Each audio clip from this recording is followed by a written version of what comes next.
Yes everyone, कैसे हैं आप सब? सुपर। तो आज हम अपना लेक्चर नंबर 3 स्टार्ट करने वाले हैं। कल हमने AS2 के ऊपर डिस्कशन किया, आज इसको कंटिन्यू करेंगे। तो एक बार रिवाइज करते हैं कि हमने AS2 में क्या क्या अभी तक सीखा है। तो first we have done the definition of inventory. Inventory का डेफिनेशन मेरे साथ रिपीट कीजिए। Inventories are asset which are held for sale in the ordinary course of business, which are held in the process of production and which are held in the form of material or supplies to be consumed in the production process or rendering of services. Means यहां पर हमारा objective क्या है? Valuation of inventory. और हमारे पास कितने प्रकार की इन्वेंट्री है? For manufacturing organisation we have finished goods, WIP and raw material, and for trading और नॉन मैन्युफैक्चरिंग ऑर्गेनाइजेशन के लिए हमारे पास एक ही तरह का इन्वेंट्री होता है जिसे हम बोलते हैं stock in trade. Now what is the valuation principle की every reporting date means balance sheet date में हम अपने इन्वेंट्री को वैल्यू करेंगे कॉस्ट प्राइस और NRV whichever is lower. फिर हमने डिस्कस किया what are the component of cost price की कॉस्ट प्राइस में क्या क्या इंक्लूड करना है, क्या क्या इंक्लूड नहीं करना है। तो हमने पहले डिस्कस किया stock in trade. Stock in trade के लिए हम cost of purchase of stocking calculate करेंगे, जो कि क्या होता है? Invoice price less trade discount rebate plus non refundable duties and taxes and plus all the cost directly attributable to bring the inventory in present location. जितना भी लाने तक का सारा खर्चा है वो सारा हम ऐड कर देंगे, इसे हम बोलते हैं cost of purchase of stock in trade. फिर अगर हम आते हैं फॉर फिनिश गुड्स के लिए there are 3 component of cost price. पहला बोलते हैं cost of purchase of raw material, then cost of conversion and then other cost. Cost of purchase of raw material क्या होता है? Invoice price minus trade discount और rebate plus non refundable duties and taxes plus all other costs directly attributable to bring the raw material in present location. फिर हम cost of conversion calculate करते हैं, जो कि होता है direct labour cost and production overhead. हमें ये समझ में आ गया कि production overhead is nothing but the sum total of indirect material, indirect labour, indirect manufacturing cost. हालांकि उसके बारे में डिटेल में हम कॉस्टिंग सब्जेक्ट में पढ़ेंगे। अभी हमारे AS2 के हिसाब से प्रोडक्शन ओवरहेड आर 2 टाइप। एक होता है वेरिएबल ओवरहेड, एक होता है फिक्स्ड ओवरहेड। वेरिएबल ओवरहेड को हमेशा हम एलोकेट करेंगे to each unit on the basis of actual production, but fixed overhead को हम एलोकेट करेंगे on the basis of actual production और normal production whichever is higher.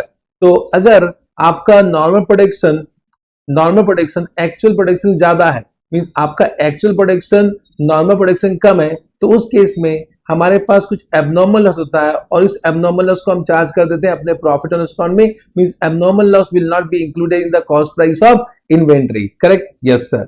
उसके बाद हम other cost means any cost incur to bring the inventory in the condition of sale, वो सारे खर्चे को भी हम ऐड कर देंगे।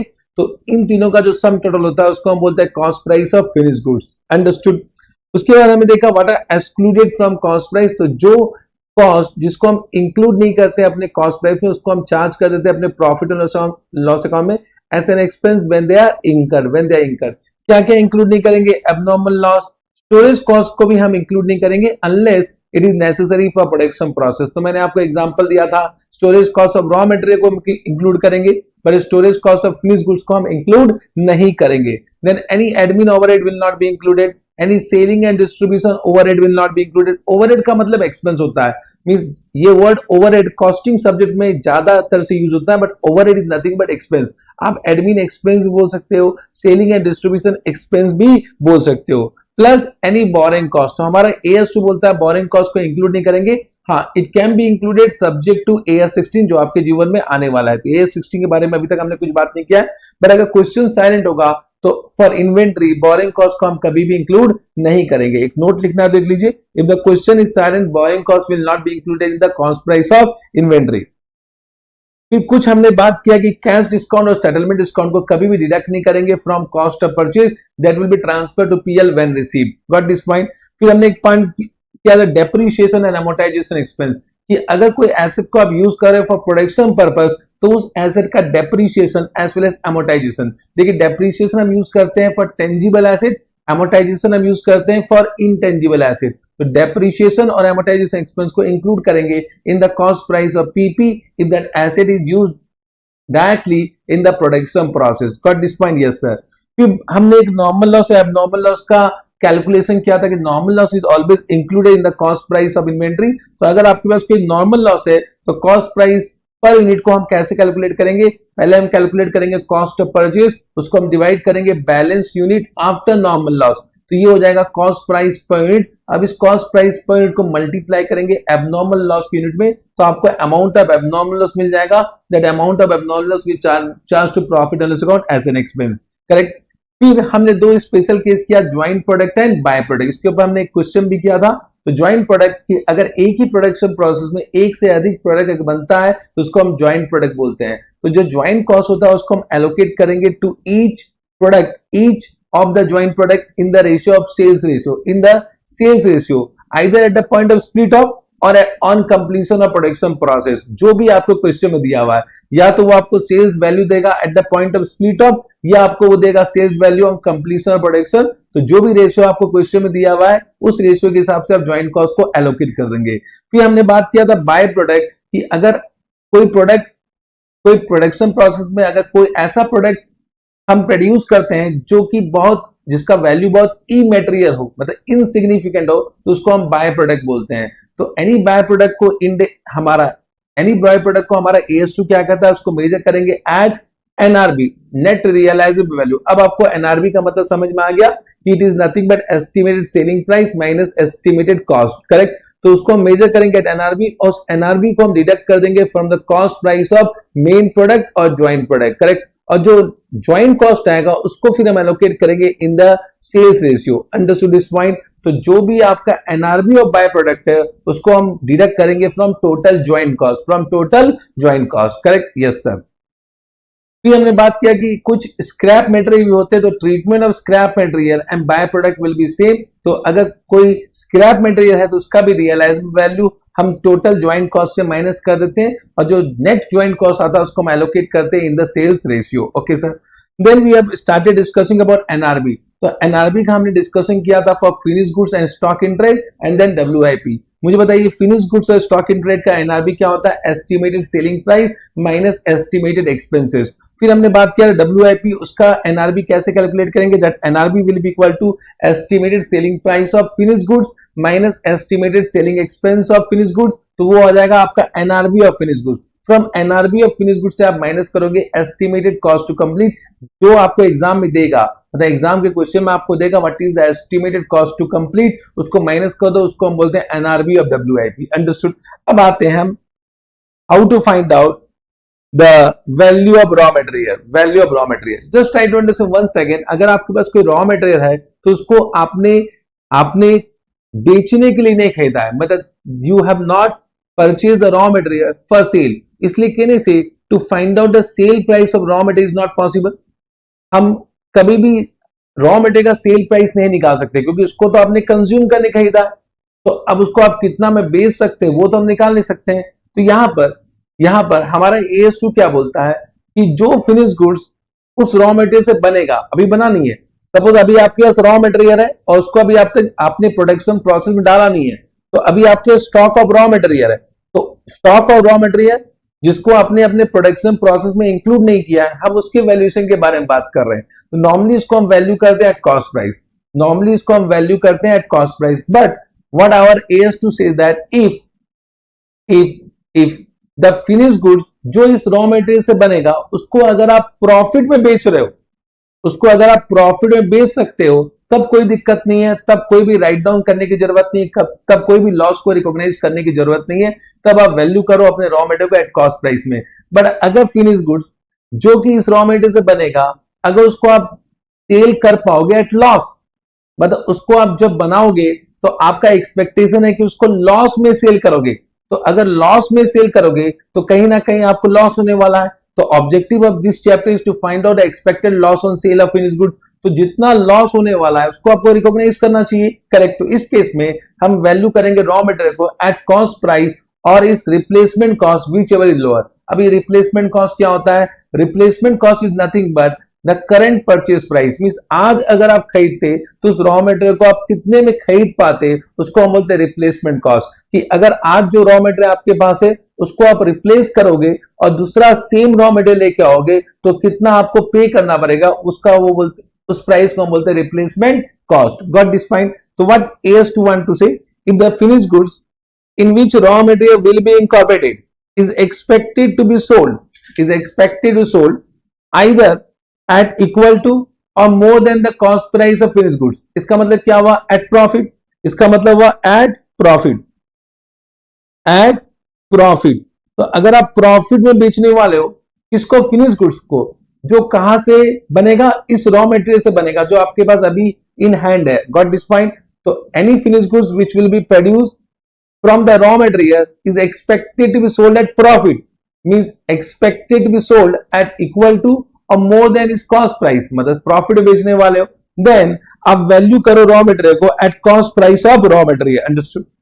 But if such finished goods in which raw material will be incorporated are expected sold at below at less than its cost price, less than the cost price of finished goods, means can you say you are expecting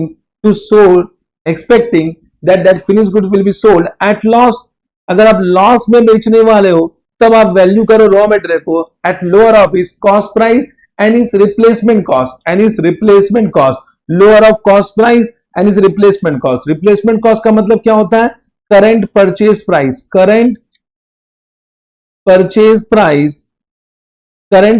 price of raw material. Understood? Don't worry, आपको replacement cost raw material का question में देगा.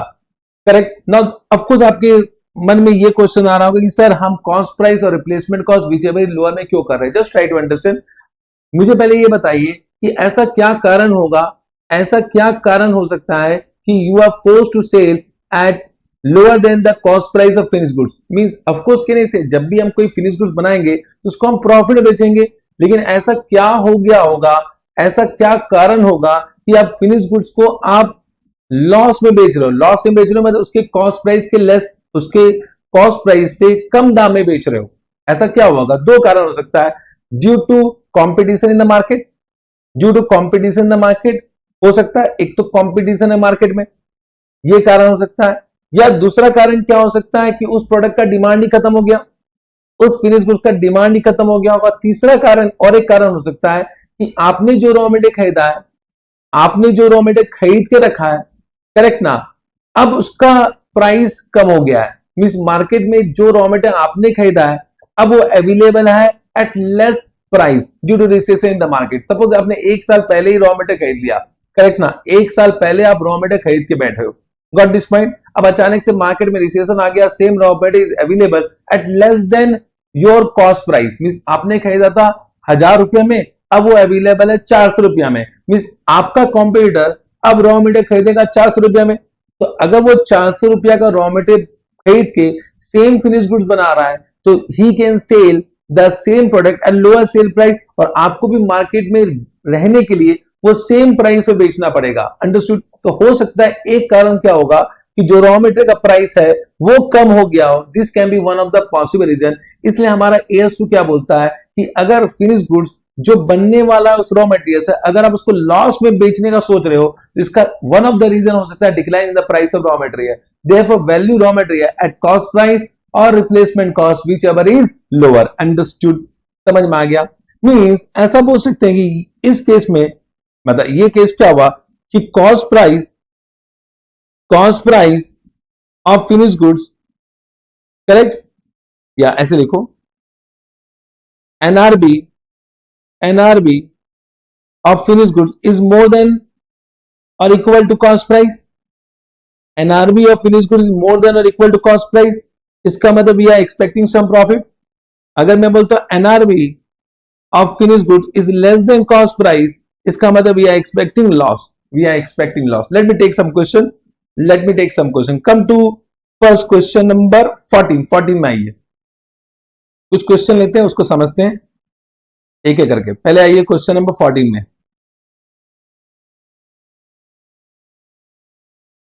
Question 14 में आइए, अच्छा question है.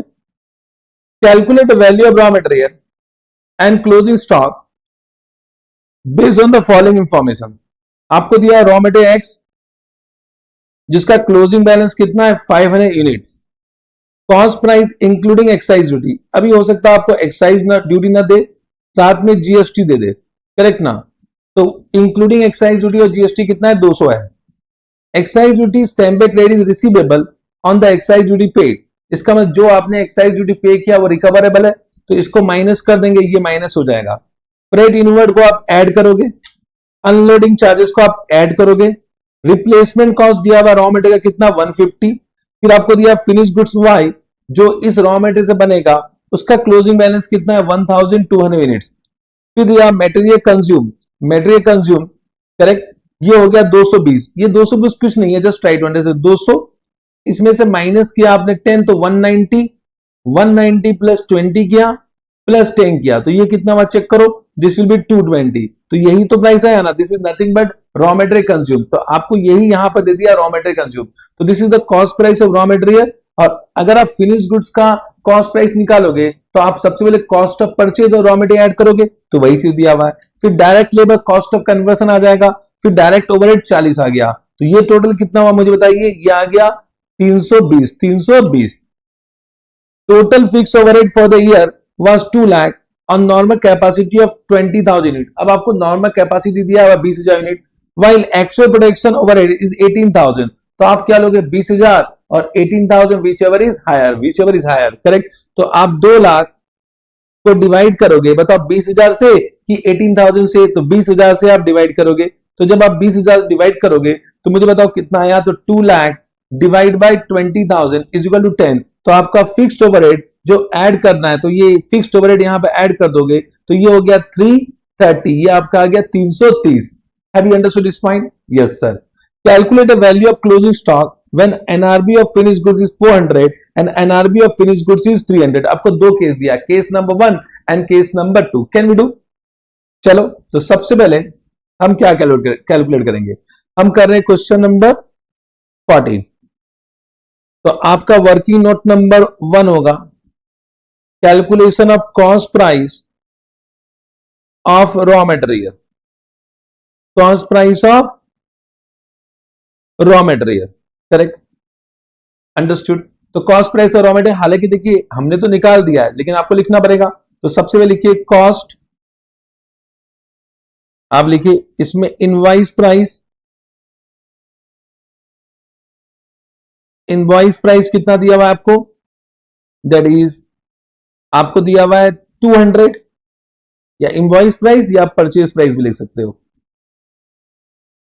Purchase price कितना है, दैट इज 200, बट इसमें क्या इंक्लूड है, एक्साइज ड्यूटी, तो लेस कर दो एक्साइज ड्यूटी। क्यों लेस करो, क्योंकि ये रिफंडेबल है, दिस इज रिफंडेबल, तो रिफंडेबल वाला पोर्शन को लेस कर दो। कितना रिफंडेबल है, दैट इज व्हाट 10, तो 10 माइनस कर दो, तो ये कितना है 190।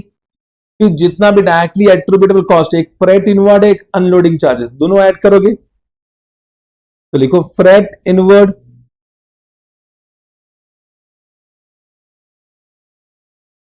और एक है अनलोडिंग चार्जेस, अनलोडिंग चार्जेस वो कितना कितना है मुझे बताइए, दैट इज 20 एंड 10, तो ये आपका आ गया 20, ये आपका 10, तो total cost price of raw material कितना आया, cost price of raw material will be how much, that is 190 plus 30 is equal to 220, ये आपका हो गया 220। फिर वर्किंग नोट नंबर 2 बनाओगे, calculation of cost price of finish goods, cost price of finish goods, तो आपका कॉस्ट ऑफ परचेज कितना दिया हुआ मुझे बताइए, cost of purchase, cost of purchase of raw material, ये तो आप कैलकुलेट कर चुके 220, हालांकि वही दिया हुआ है, इसमें आप डायरेक्ट लेबर ऐड करोगे, आपका डायरेक्ट लेबर कितना है, डायरेक्ट लेबर कितना है मुझे बताइए, दैट इज हाउ मच 60। फिर आपका एक वेरिएबल ओवरहेड दिया हुआ है, तो वेरिएबल ओवरहेड जितना दिया हुआ उतना ऐड कर दो, तो कितना दिया हुआ दैट इज 40। डायरेक्ट ओवरहेड दिया हुआ बट वो वेरिएबल ओवरहेड ही है। फिर आपका एक फिक्स्ड ओवरहेड है उसको भी ऐड कर दो, फिक्स्ड ओवरहेड आपको दिया हुआ 2 lakh unit, 2 lakh rupees divide by normal capacity और actual capacity whichever is higher, तो आप 20,000 डिवाइड करोगे करेक्ट, मींस अपने पर्पस के लिखो this will be what, normal production, normal production और एक्चुअल प्रोडक्शन और actual production whichever is higher, whichever is higher।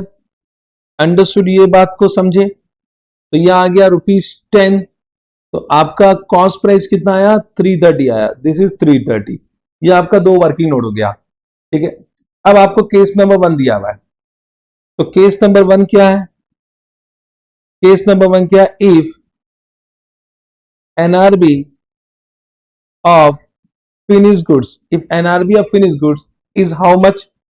तो NRV of finished goods कितना दिया हुआ है केस नंबर 1 में, 400 दिया हुआ है।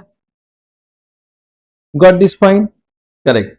If NRV of finished goods 400, तो यहां पे आप वैल्यू करोगे पहले फिनिश गुड्स को। तो arguing what I am saying, मेरी बात समझ पा रहे हो। तो फिनिश गुड्स के लिए देखिए NRV कितना है 400, कॉस्ट प्राइस कितना है 330, which ever is lower, which ever is lower, आप लोअर लोगे तो लिखिए finish goods,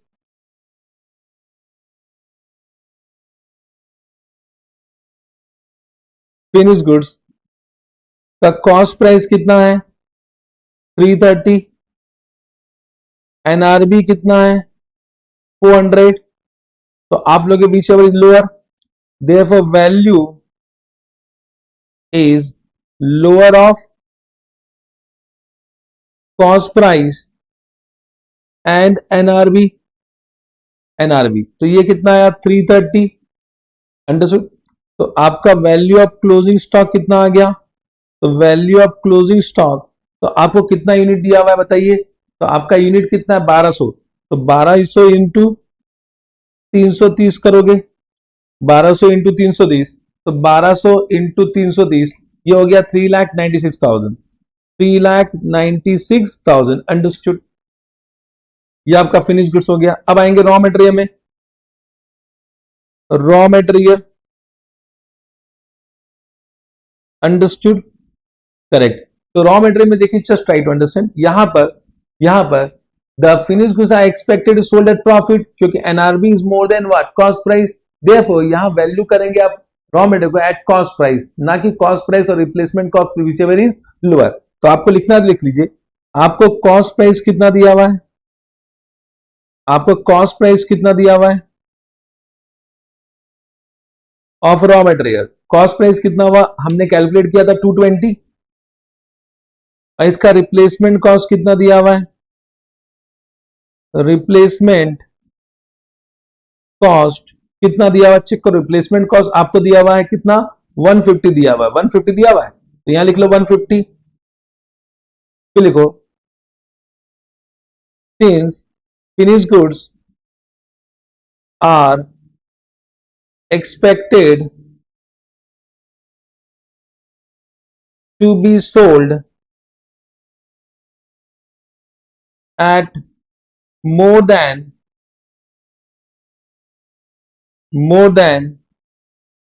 its cost price, that is NRB is more than cost price, therefore raw material is valued at its cost price, that is rupees 220, that is rupees 220। so what is the value of closing stock, तो value of closing stock of raw material कितना होगा, तो आपको unit कितना दिया हुआ देखो, check करो, इसका यूनिट दिया हुआ कितना 500 यूनिट, तो 500 इंटू क्या करोगे, 500 इंटू करोगे 500 इंटू 220, तो 500 इंटू 220 कितना हुआ, यह आपका हो गया 1,10,000, करेक्ट। तो total value of closing stock कितना आया, total value of closing stock कितना आया, तो यहां पे आपका 3,96,000 था, इसमें प्लस कर दो 1,10,000, तो टोटल कितना आया, प्लस कर दो 3,96,000, तो ये आ गया 6000। अंडरस्टूड, करेक्ट, ये आपका आंसर हो गया। ये समझ में आया कैलकुलेशन? समझ में आया कैलकुलेशन? बोलो। अब आपका केस नंबर 2 करते हैं। केस नंबर 2 क्या है? If NRV of finish goods is equal to, कितना दिया हुआ है? एनआरबी कितना दिया हुआ है? That is ₹300। ₹300, ये आपको ₹300 दिया हुआ है, करेक्ट। तो इस केस में क्या करेंगे? पहले करेंगे फिनिश गुड्स का। तो फिनिश गुड्स, तो फिनिश गुड्स का मुझे बताइए कॉस्ट प्राइस कितना है? तो कॉस्ट प्राइस तो सेम रहेगा 330, बट एनआरबी कितना है? एनआरबी है 300। तो यहां पे वैल्यू कितना होगा? Value will be lower of cost price and NRB. Cost price and NRB, तो लोअर क्या है? That is 300। तो आपका वैल्यू ऑफ फिनिश गुड्स कितना आया? Value of closing stock, value of closing stock of finish goods, तो कितना unit था? That is how much? 1200 units into कितना हो जाएगा? 300। तो 1200 इंटू 300 कितना हुआ? That is 3,60,000। अब हो गया ये 3,60,000। समझे? समझ रहे हो? Yes sir. अब करेंगे रॉ मटेरियल। रॉ मटेरियल, उसका आपको कॉस्ट प्राइस कितना दिया हुआ है? वो हमने कैलकुलेट किया 220, और आपको रिप्लेसमेंट कॉस्ट कितना दिया हुआ है? That is 150। यहां लिखो, यहां लिखो, क्या लिखना है? Since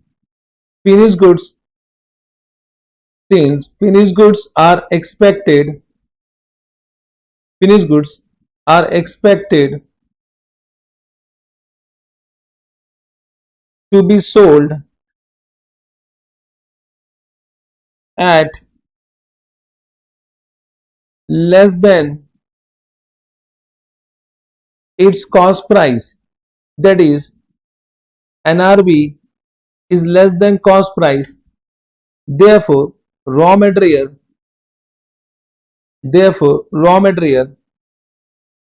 are valued at lower of cost price and its replacement cost,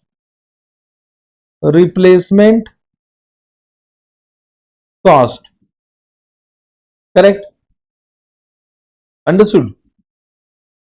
replacement cost that is rupees कितना आएगा? 150। तो आप 150 वैल्यू करोगे इसको, तो यहां पे क्या आ गया? वैल्यू ऑफ रॉ मटेरियल कितना आएगा? तो value of raw material means value of closing stock of raw material. तो value of closing stock of raw material कितना आएगा? कितना यूनिट था? 500। 500 इंटू 150, तो 500 इंटू 150 कितना हुआ? That is 75,000। 75,000। तो total value of closing stock कितना आया? Total value of closing stock will be 3,60,000 plus 75,000 plus 75,000। तो प्लस करो तो 3,60,000 कितना आया? 4,35,000। आंसर आया 4,35,000। अंडरस्टूड? ये सब कैलकुलेशन समझ में आया? Have you understood this point? बड़ा आसान है, एकदम कोई कॉम्प्लिकेशन नहीं है, बस कंटेंट को रिटेन करना है, कंटेंट को याद रखना है, चलेगा? तो यही सोल्यूशन दिया हुआ, चेक कर लो। Have you understood this point? आप इस तरह से भी सोल्यूशन कर सकते हो, अगर आपको ऐसा लगता है बेटर प्रेजेंटेशन तो ऐसा कर लो। तो पहला आया 5,06,000, फिर आया 4,35,000। हमने वही किया है 5,06,000 एंड 4,35,000। ओके सर, एक और क्वेश्चन करते हैं। आइए क्वेश्चन 15, थोड़ा अच्छा क्वेश्चन है। पर्टिकुलर आपको दिया opening stock, finish goods, raw material 1000 units, ये आपका ओपनिंग स्टॉक है। 25,000, 11,000। फिर आपने परचेज किया, तो आपने परचेज किया होगा raw material, purchase of raw material है कितना? 10,000 यूनिट परचेज किया, 1,00,000। फिर डायरेक्ट लेबर दिया हुआ है, फिर फिक्स्ड ओवरहेड दिया हुआ है, फिर सेल्स दिया हुआ है, फिर क्लोजिंग स्टॉक दिया हुआ है, रॉ मटेरियल, फिनिश गुड्स, और आपको इसका वैल्यू निकालना है। The expected production for the year is 15,000 kg। तो ये आपका हो गया नॉर्मल प्रोडक्शन। ये आपका क्या हो गया, नॉर्मल प्रोडक्शन हो गया, समझे, ये आपका नॉर्मल प्रोडक्शन है of the finish product due to fall in the market demand of the sale price of finished goods due to fall in the market demand the sale price of finished goods was 20 per kg. तो ये आपका NRV of finished goods हो गया and the replacement cost for the raw material is 9.5 per kg on the closing date. You are required to calculate the stock as on that date. तो आपको calculate करना है closing stock as on that. तो closing stock of finished goods and closing stock of raw material दोनों का आपको value निकालना है, करेक्ट? Yes sir. तो सबसे पहले आपको निकालना है, इसमें क्या निकालोगे, हम कर रहे हैं क्वेश्चन नंबर 15 कर रहे हैं ना, क्वेश्चन नंबर 15 कर रहे हैं। तो सबसे पहले आपको क्या निकालना है मुझे बताइए।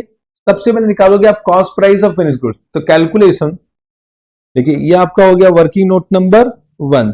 सबसे पहले निकालोगे calculation of cost price of finish goods,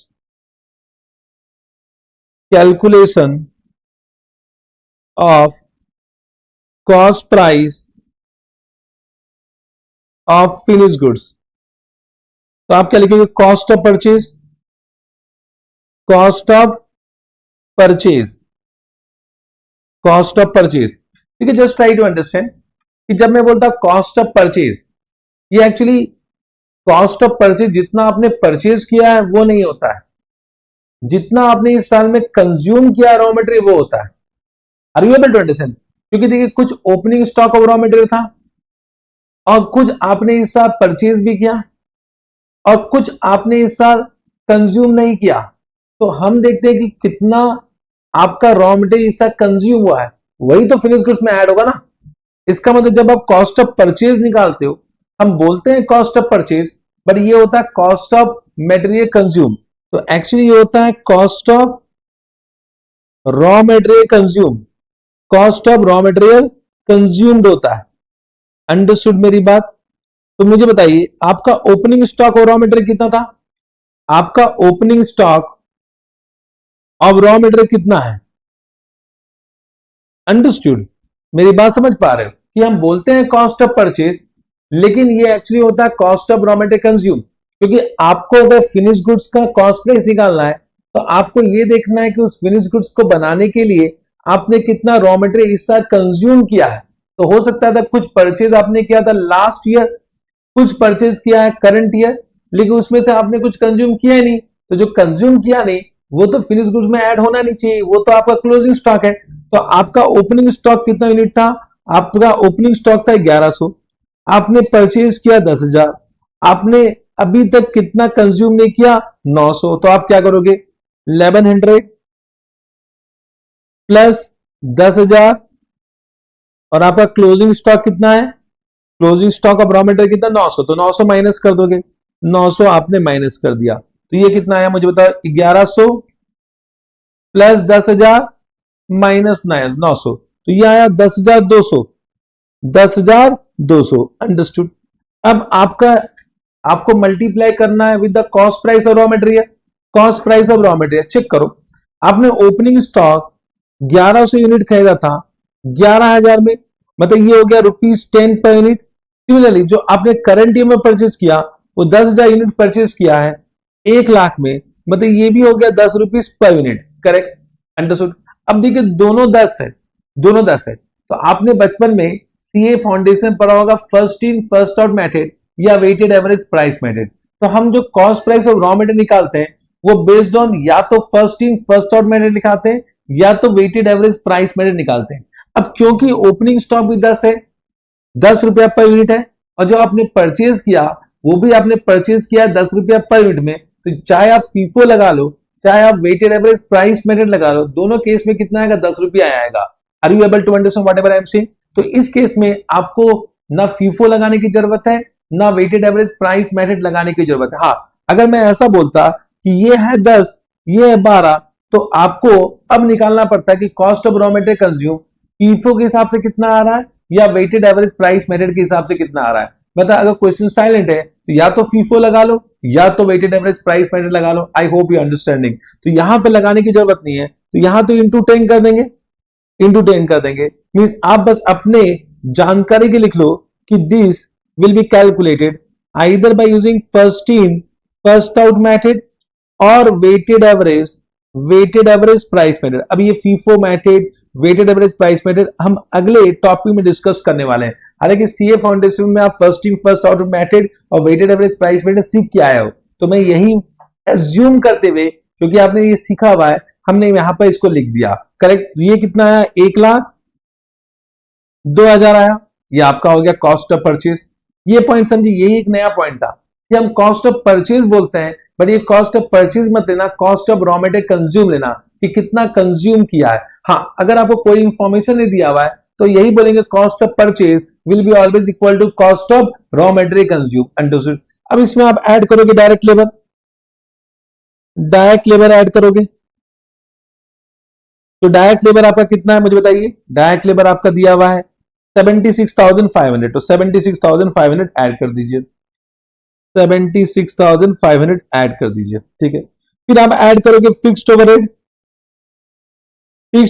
add करोगे। अब फिक्स्ड ओवरहेड आपको दिया हुआ है कितना है मुझे बताइए।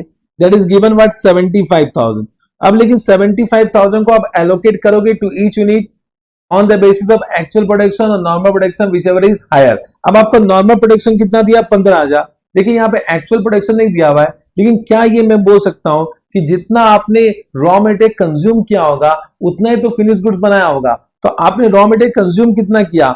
10,200। तो ये मानते हुए कि 1 unit of raw material will be converted into 1 unit of finish goods, तो आपका एक्चुअल प्रोडक्शन कितना होगा? 10,200 होगा। तो यहाँ पे एक्चुअल प्रोडक्शन आपका 10,200 है और नॉर्मल प्रोडक्शन कितना है आपका? 15,000। तो आप क्या करोगे? जो भी आपका फिक्स्ड ओवरहेड है, फिक्स्ड ओवरहेड आपको कितना दिया हुआ? टोटल फिक्स्ड ओवरहेड कितना दिया? 75,000। तो 75,000 को डिवाइड करोगे किससे? 15,000 और 10,200, विच एवर इज हायर। समझ रहे हो? तो ये कितना आया मुझे बताओ। तो आप बोलोगे 75,000 डिवाइड बाय 15,000, तो ये हो गया 5 रुपीज पर यूनिट। अब आपका एक्चुअल प्रोडक्शन कितना है? तो आप इसको मल्टीप्लाई कर दोगे एक्चुअल प्रोडक्शन से 10,200 से, तो 10,200 इंटू 5 कितना हुआ? 51,000। मींस आपका ये कितना इंक्लूडेड होगा कॉस्ट प्राइस में? 51,000। और जो बाकी बच गया वो एबनॉर्मल लॉस है। That abnormal loss will be charge to profit and loss account as an expense. Means out of 75,000 आपने कितना इंक्लूड कर दिया? 51,000। कितना इंक्लूड नहीं किया? 24,000। तो 24,000 इज एबनॉर्मल लॉस, उसको यहां पे इंक्लूड नहीं करना है, वो आपका पीएल में एज एन एक्सपेंस चार्ज हो जाएगा। आई होप यू अंडरस्टैंडिंग। तो ये समझ में आया 51,000 कैसे आया? Have you understood this 51,000? Correct. तो अभी तक देखिए ऐसा क्वेश्चन पूछा नहीं है एग्जाम में, लेकिन मैं ये क्वेश्चन भी करवा रहा हूं ताकि अगर ऐसा क्वेश्चन आ जाए तो आपको पता होना चाहिए कि कैसा करना है। तो ये आपका आ गया cost price of finish goods. Yes और नो? कितना आया टोटल बताइए? 1,02,000 प्लस 76,500 प्लस 51,000, टोटल कितना आया? 2,29,500। करेक्ट। तो अब अगर आपको निकालना है कॉस्ट प्राइस पर यूनिट, तो आप डिवाइड कर दो एक्चुअल प्रोडक्शन से, तो आपका कॉस्ट प्राइस पर यूनिट कितना आया? Per unit will be how much? That will B 2,29,500 divided by 10,200। 10,200 आपका एक्चुअल प्रोडक्शन है, तो कितना आ गया? डिवाइड बाय करो 10,200, तो ये हो जाएगा 22.5। अब इसका एनआरबी कितना दिया मुझे बताइए। एनआरबी दिया हुआ आपको क्वेश्चन में 20, तो आप लोग विच एवर इज लोअर, तो वैल्यू कितना आ गया? Value will be lower of cost price and NRV, that is equal to how much? 20। तो आप 20 में इसको वैल्यू करोगे, तो आपका वैल्यू ऑफ क्लोजिंग स्टॉक कितना आया? Value of closing stock of finish goods, तो आपको क्लोजिंग स्टॉक कितना दिया चेक करो। आपको फिनिश गुड्स का क्लोजिंग स्टॉक दिया 1,200, तो 1,200 इंटू क्या करोगे? 1,200 इंटू क्या करोगे? 20 कर दोगे, तो 1,200 इंटू 20 कितना हुआ? 1,200 into 20 that is equal to 24,000। ये आपका आ गया 24,000। अंडरस्टूड? ये पॉइंट समझे? करेक्ट? समझ गए? करेक्ट। अब आते हैं रॉ मटेरियल में। इसको एक काम करो, वर्किंग नोट ऐसे मत लिखो क्योंकि मैंने यहीं पे पूरा कैलकुलेशन कर दिया। इसको लिखो फिनिश गुड्स। ये टॉपिक हो गया आपका फिनिश गुड्स। पॉइंट नंबर 1 ये आपका हो गया फिनिश गुड्स। अब सेकंड लिखेंगे रॉ मटेरियल। तो रॉ मटेरियल में आइए, तो पॉइंट नंबर 2 लिखिए रॉ मटेरियल। तो रॉ मटेरियल का तो कॉस्ट प्राइस आपको पता है, तो रॉ मटेरियल का कॉस्ट प्राइस कितना होगा? तो कॉस्ट प्राइस आपको दिया हुआ 10 रुपया और इसका रिप्लेसमेंट कॉस्ट कितना दिया हुआ है? रिप्लेसमेंट कॉस्ट दिया हुआ है 9.5, 9.5 ही दिया, चेक कर लो। रिप्लेसमेंट कॉस्ट दिया हुआ है इसका 9 रुपया 50 पैसा। अब यहां पर फिर से यहां पर इससे आपको समझ में आ रहा है कि फिनिश गुड्स जो इस रॉ मटेरियल से प्रोड्यूस होगा that is expected to sold at loss, क्योंकि यहां पर 20 रुपया NRV is less than cost price. तो लिखो since finished goods are expected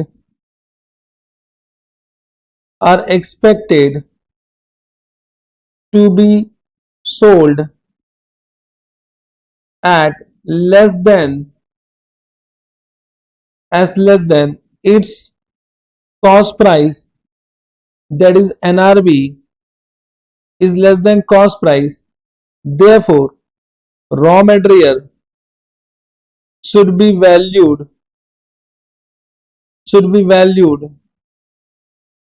at lower of cost price and its replacement cost got this point। तो इसका मतलब 9 रुपया 50 पैसा में करेंगे तो व्हाट इज द वैल्यू, तब क्या हुआ? Value of closing stock of raw material कितना होगा? तो वैल्यू ऑफ क्लोजिंग स्टॉक और रॉ मटेरियल, अब क्लोजिंग स्टॉक और रॉ मटेरियल कितना? 900 इंटू क्या करोगे 9.5, तो कितना हो जाएगा 900 into 9.5 that is equal to 8550। Therefore value of total closing stock, लिख लो value of total closing stock कितना आएगा? दैट इज हाउ मच आपका फिनिश गुड्स कितना आया?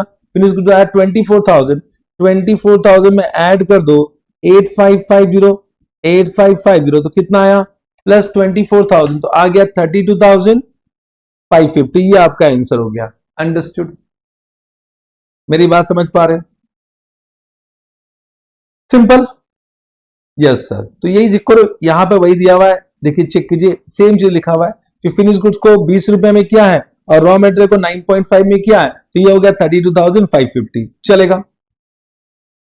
Okay sir. एक और क्वेश्चन करें, एक और क्वेश्चन करते हैं 16। करेक्ट, प्रैक्टिस कर रहे हैं। A limited is engage in the manufacturing of chemical Y for which raw material X is required. तो रॉ मटेरियल एक्स है और फिनिश गुड्स केमिकल वाई है। The company provide you the following information for the year ended 31 March 2020। अब raw material X का cost price दिया हुआ है 400, freight invert दिया हुआ है 40, तो ये हो गया 440। करेक्ट। और रिप्लेसमेंट कॉस्ट दिया 320। केमिकल वाई का मेटेरियल कंज्यूम आपको दे दिया, मेटेरियल कंज्यूम 440, देखिए यही दिया है 440। करेक्ट।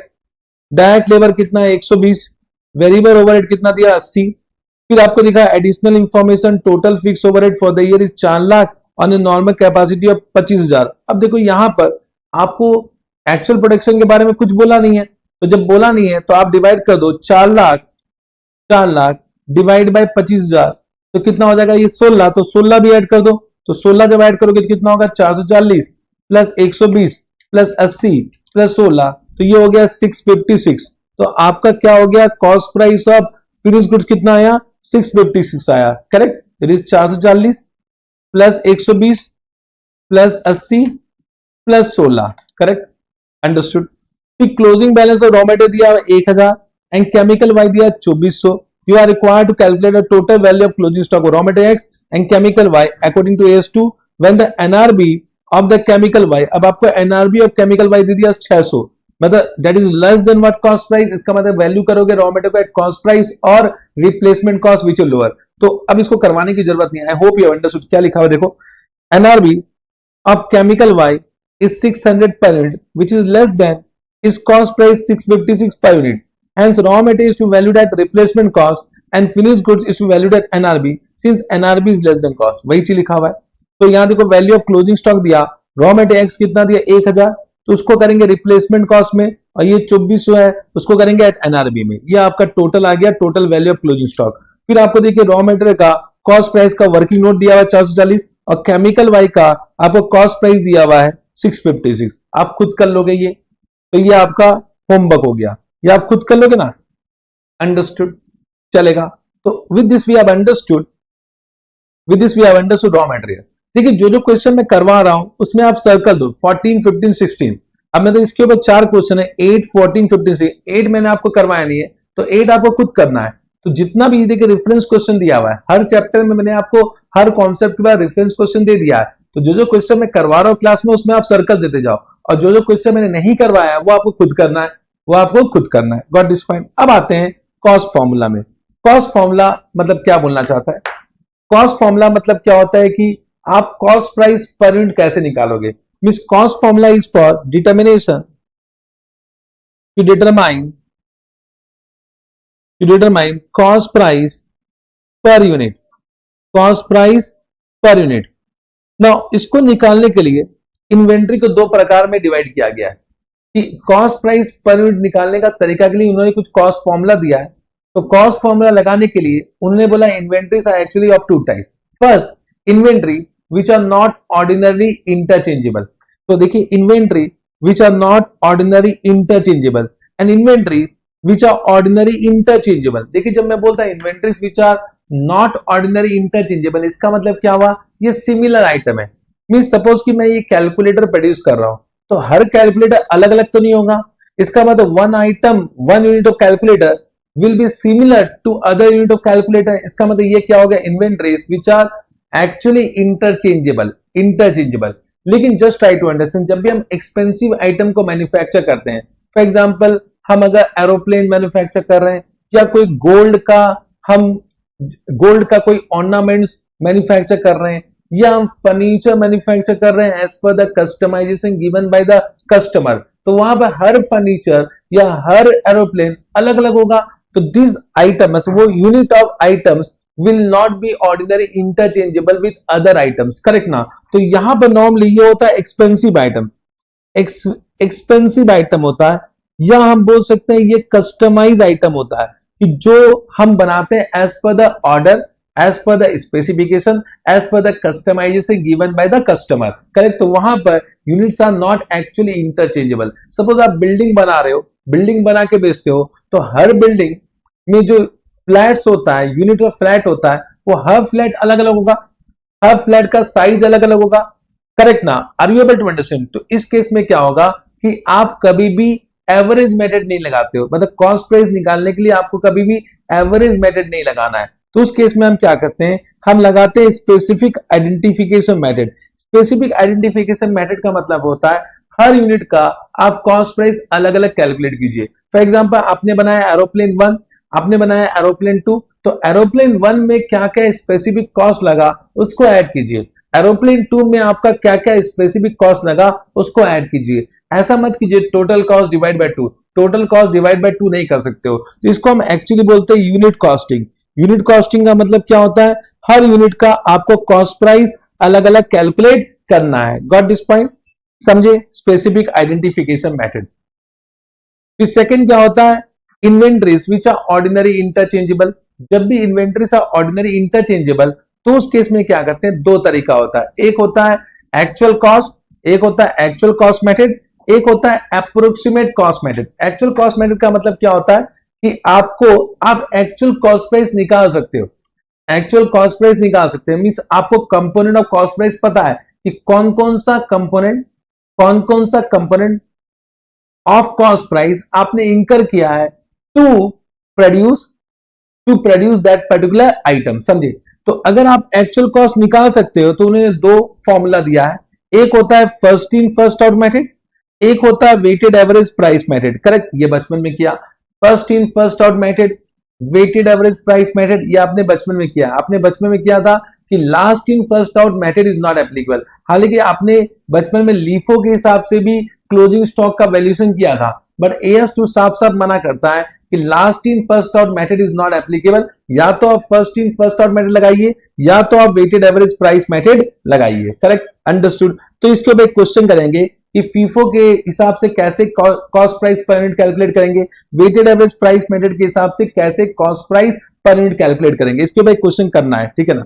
लेकिन अगर आप एक्चुअल कॉस्ट प्राइस नहीं निकाल पा रहे हो, क्योंकि ऐसा बहुत बार सर्कमस्टांसेस होता है कि आप एक्चुअल कॉस्ट प्राइस नहीं निकाल पा रहे हो, करेक्ट ना। For example just write on for FIFO and weighted average price method कहने से आपको हर दिन का स्टॉक का रिकॉर्ड रखना पड़ेगा कि ओपनिंग स्टॉक कितना था, कितना आज परचेज किया, फिर कितना आज सेल हो गया, तो कितना क्लोजिंग स्टॉक बचा, फिर सेकंड डे का, फिर थर्ड डे का, फिर फोर्थ डे का। नॉर्मली हर बार बिजनेसमैन जो भी एंटिटी होता है वो हर दिन का हो सकता है स्टॉक मेंटेन ना करे, करेक्ट ना।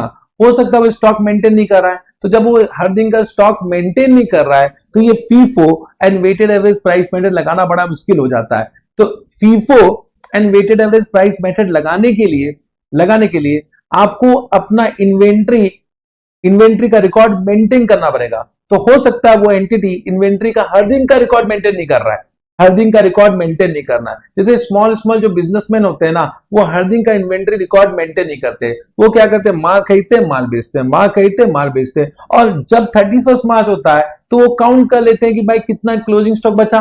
तो वो तो क्लोजिंग स्टॉक का यूनिट उनको पता चलेगा, काउंट करेंगे, तो उसमें तो हर दिन मेंटेन करने का जरूरत नहीं है। जब हर दिन का स्टॉक रिकॉर्ड मेंटेन नहीं कर रहे हो तो ये FIFO and weighted average price method लगाना बड़ा मुश्किल हो जाता है। तो अब एंटिटी बोलेगा भाई हम क्लोजिंग स्टॉक तो हमें पता ही नहीं है, इस क्लोजिंग स्टॉक का वैल्यू तो हम निकाल ही नहीं पा रहे क्योंकि हम cost price per unit by using this formula निकाल ही नहीं सकते हैं। तो उस केस में तो फाइनेंशियल स्टेटमेंट बनेगा नहीं। तो हमारे AS2 बोलता है चिंता मत करो, अगर आप एक्चुअल कॉस्ट प्राइस नहीं निकाल पा रहे हो तो आप एक काम करो, मैं आपको दो टेक्निक देता हूं, उस दो टेक्निक से आप अप्रोक्सीमेट कॉस्ट प्राइस निकाल लो। तो उस केस में यहां पर उन्होंने बोला कि भाई एक्चुअल कॉस्ट नहीं निकालने की जरूरत है, आप अप्रोक्सीमेट कॉस्ट प्राइस निकाल लो और उसके हिसाब से अपना इन्वेंट्री का वैल्यू बता दो और बैलेंस शीट बना लो, करेक्ट करेक्ट, अंडरस्टूड। तो वहां पे उन्होंने दो टेक्निक दिया है, एक टेक्निक का नाम होता है एडजस्टेड सेलिंग प्राइस मेथड, दूसरा टेक्निक का नाम होता है standard cost method. Standard costing method use होता है फॉर मैन्युफैक्चरिंग ऑर्गेनाइजेशन, करेक्ट। और ये यूज होता है फॉर ट्रेडिंग या बोल सकते हैं फॉर रिटेल बिजनेस। इसलिए इसका और एक नाम है, इसको हम रिटेल प्राइस मेथड भी बोलते हैं, इसको हम रिटेल प्राइस मेथड भी बोलते हैं, अंडरस्टूड, करेक्ट। तो स्टैंडर्ड कॉस्टिंग तो एक अलग कॉन्सेप्ट है जो आप कॉस्टिंग सब्जेक्ट में डिटेल में पढ़ोगे, मतलब इसके ऊपर अकाउंट्स में कोई भी क्वेश्चन नहीं आएगा, नो क्वेश्चन, कोई भी क्वेश्चन नहीं आएगा। हाँ, आपको एमसीक्यू बेस्ड क्वेश्चन आ सकता है कि techniques of inventory valuation for manufacturing organisation क्या है, तो आपको बोलना पड़ेगा स्टैंडर्ड कॉस्टिंग। बट इसको आप सीखोगे कहां पर, इसको आप पढ़ोगे कॉस्टिंग सब्जेक्ट में। तो रिफर कॉस्टिंग सब्जेक्ट, तो कॉस्टिंग सब्जेक्ट में आपको इसके ऊपर क्वेश्चन आएगा। एएस में मीन हमारे अकाउंट्स में स्टैंडर्ड कॉस्टिंग के ऊपर कोई भी क्वेश्चन नहीं आएगा। हाँ, लेकिन एडजस्टेड सेलिंग प्राइस मेथड के ऊपर क्वेश्चन आ सकता है, एडजस्टेड सेलिंग प्राइस मेथड के ऊपर क्वेश्चन आ सकता है। मींस अब मुझे आपको क्या सिखाना है, एक तो मुझे एडजस्टेड सेलिंग प्राइस मेथड सिखाना है, एक मुझे आपको फीफो में कैलकुलेशन कैसे करेंगे वो सिखाना है, एक मुझे आपको वेटेड एवरेज प्राइस मेथड में क्या किस तरह से कैलकुलेशन करेंगे वो मुझे आपको सिखाना है, अंडरस्टूड, करेंगे, समझे, समझ में आया। तो एक काम करते हैं, एक छोटा सा ब्रेक लेते हैं, ब्रेक के बाद हम इसके ऊपर बात करेंगे कि adjusted selling price method, FIFO and weighted average price method में आप किस तरह से कैलकुलेशन करोगे, अंडरस्टूड। एक छोटा सा ब्रेक लेंगे, ब्रेक के बाद हम इसमें डिस्कशन करेंगे। Okay sir, yes sir.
चलिए एक बार फिर से स्टार्ट करते हैं ब्रेक के बाद।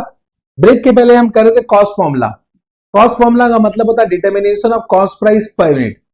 अब कॉस्ट प्राइस पर यूनिट निकालने के लिए AS2 ने बहुत सारे कॉस्ट फॉर्मूला दिए। फॉर दैट पर्पस इन्वेंट्री को डिवाइड किया गया दो पार्ट में, inventories which are not ordinary interchangeable and inventories which are ordinary interchangeable.